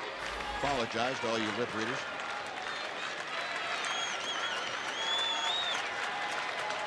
No balls, 2 strikes. Hamilton inching away from the bag at first, and Nathan checks it. Outside all the way to the backstop. It gets by Pierzynski, and down to second is Hamilton on the wild pitch. Oh, my goodness. Boy, you navigate through the first 2 sacrifice bunts. Got a chance to either get a double play or get him out, leave a man at first, and Joe just threw that pitch way outside and low. It just works like better than a sacrifice bunt. You move him to second, the hitter's still up there, hasn't sacrificed anything. So Hamilton now in scoring position. 1 ball, 2 strikes. The count to Kendrick.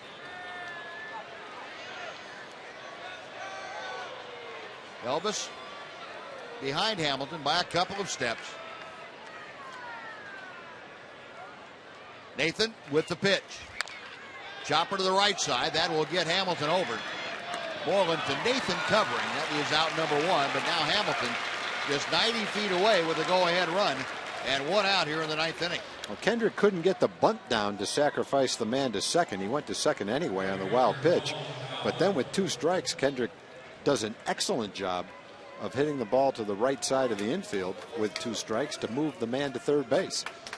So he failed in 1 attempt, but succeeded nicely when he had the chance to move him to third. So Calhoun is the hitter. And with 1 out, we'll see if the Rangers decide to go ahead and pitch to him. They're going to pull the infield all the way in. They've got the right-handed hitting Mark Trumbo in the on-deck circle. But Trumbo is hot tonight. He is 3 for 4. So Nathan, at least to begin things, will go ahead and pitch to Cole Calhoun. Calhoun is 2 for 4 tonight. He has singled and tripled. Nathan set for the first pitch. Low and away for ball 1. Calhoun 0 for 1. Only time he has faced Nathan. Grounded out against him. 277 the overall average for Calhoun. You've got Kahn and Ernesto Frieri, the closer.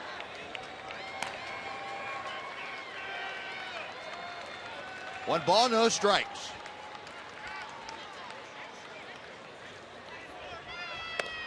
Check swing, the fastball is high. It is 2-0.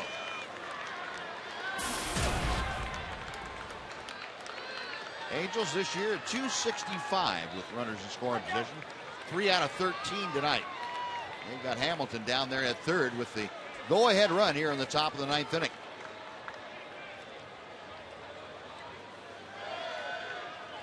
Nathan is checking him. He sets at the belt.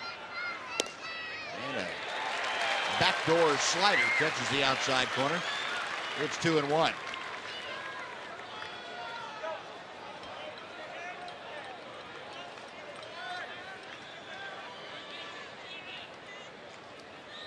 Well, Joe Nathan came into the game, inherited Josh Hamilton at first, who had walked. Wild pitch into second on a 2-strike pitch. Fouled off. That got a piece of Cole Calhoun. And the count is 2-2. after the wild pitch that Howie Kendrick was able to chop a ball to the right side to advance Hamilton to third. That was the first out as Kendrick was thrown out at first. And now Cole Calhoun up there with the infield drawn in and a 2-2 count on it. Looked like he fouled that ball off the inside of his knee.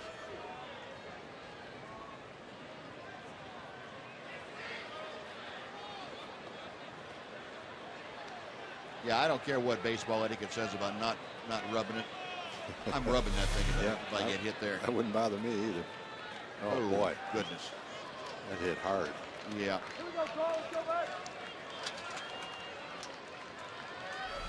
I'm going to rub it. I'm going to scream and whatever else I have to do. Well, Calhoun back in there. 2 balls, 2 strikes.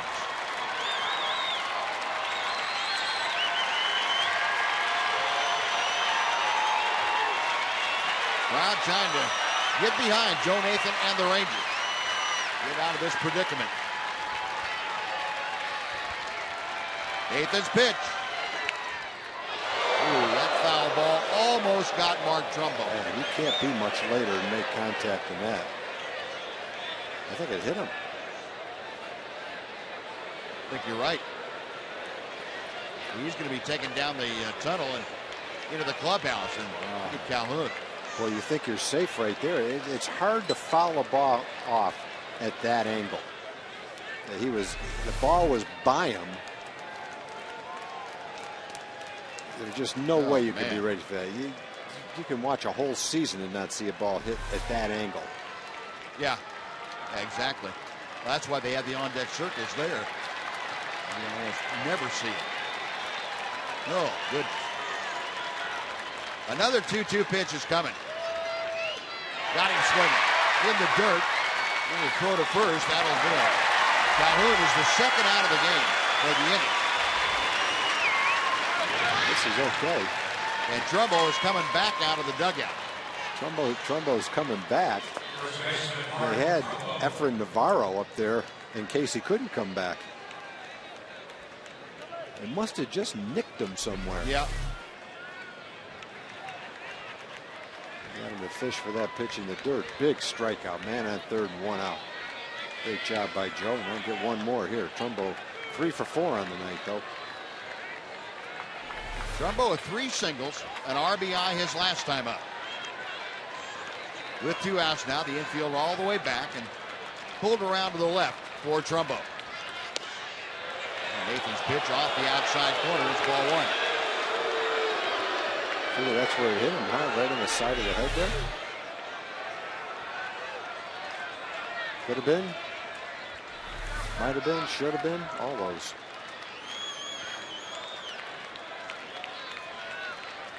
Nathan still from the stretch with Hamilton at third. Fires a fastball right down through there. It's 1-1. Trumbo just 1 for 7 against Nathan, as you can see. 3 times Nathan has struck him out. Matter of fact, the last 3 times that he has faced Trumbo, he has struck him out.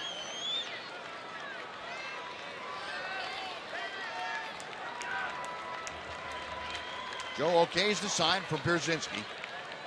The 1-1 pitch. 1-2 on the foul ball.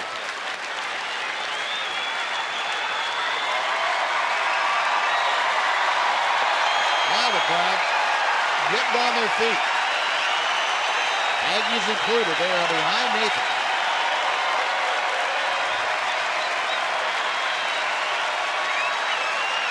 Jeff Morgan imploring them to make noise, and they are responding.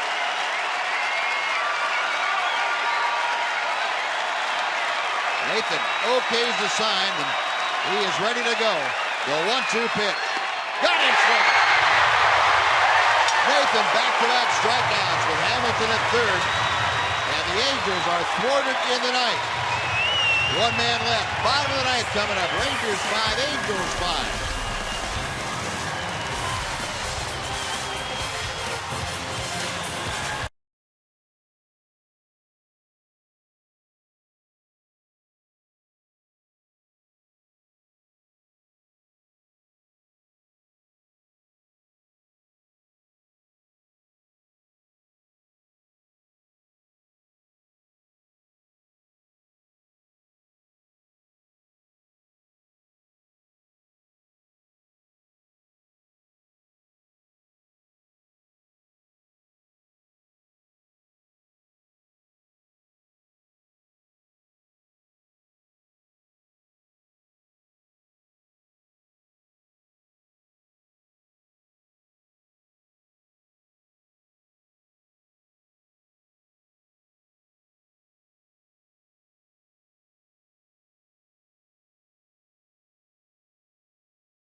Leonis Martin. Monday night, a bases clearing double.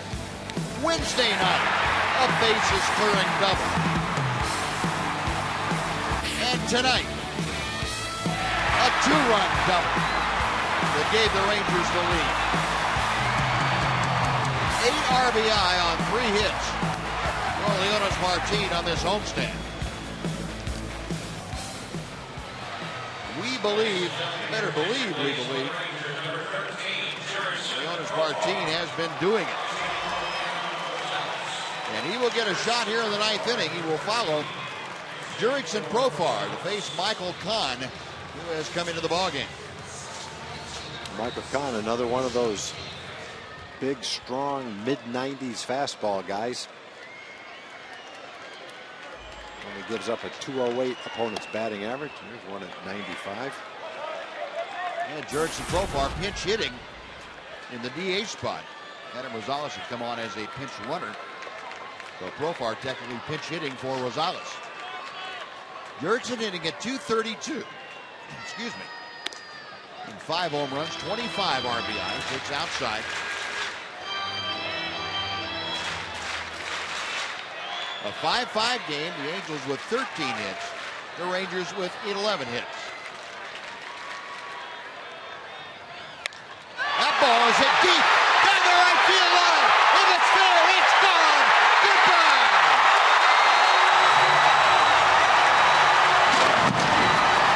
Shades of July. Another walk-off home run against the Angels. How about that? Sit on the bench for 3 hours and 15 minutes, get one swing, hit it 370 feet for a home run to win the game.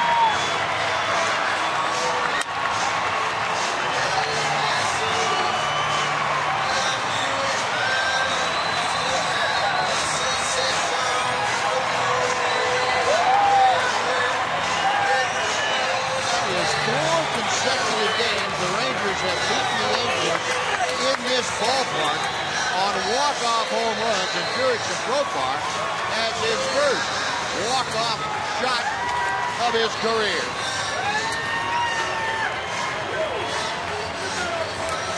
My goodness.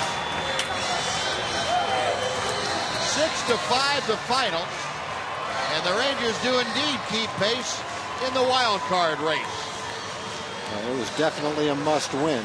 Both teams had won. Tampa Bay and Cleveland. Rangers can't lose that game. They can't lose another game. Just got to win all of them and then hope that Cleveland loses a game.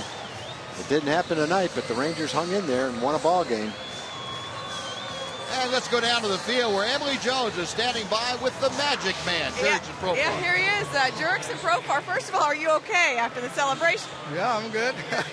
Talk about the pitch that you hit and how it felt coming off the bat. No, was just looking for a pitch, you know,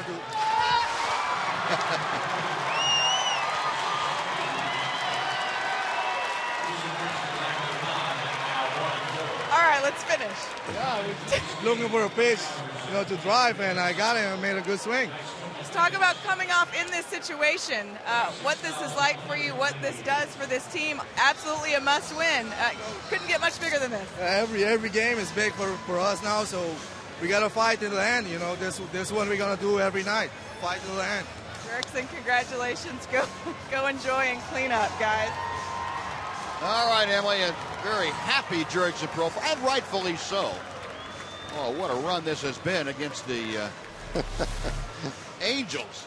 How about Kahn? Kahn gave up the home run to Adrian Beltre the last time we saw him in this ballpark, and now Jurickson Profar leaving his helmet for the guys, and he's going to trot around the bases unencumbered. That's how you turn on an inside fastball right there. Just barely kept it fair. Look at that, Garza.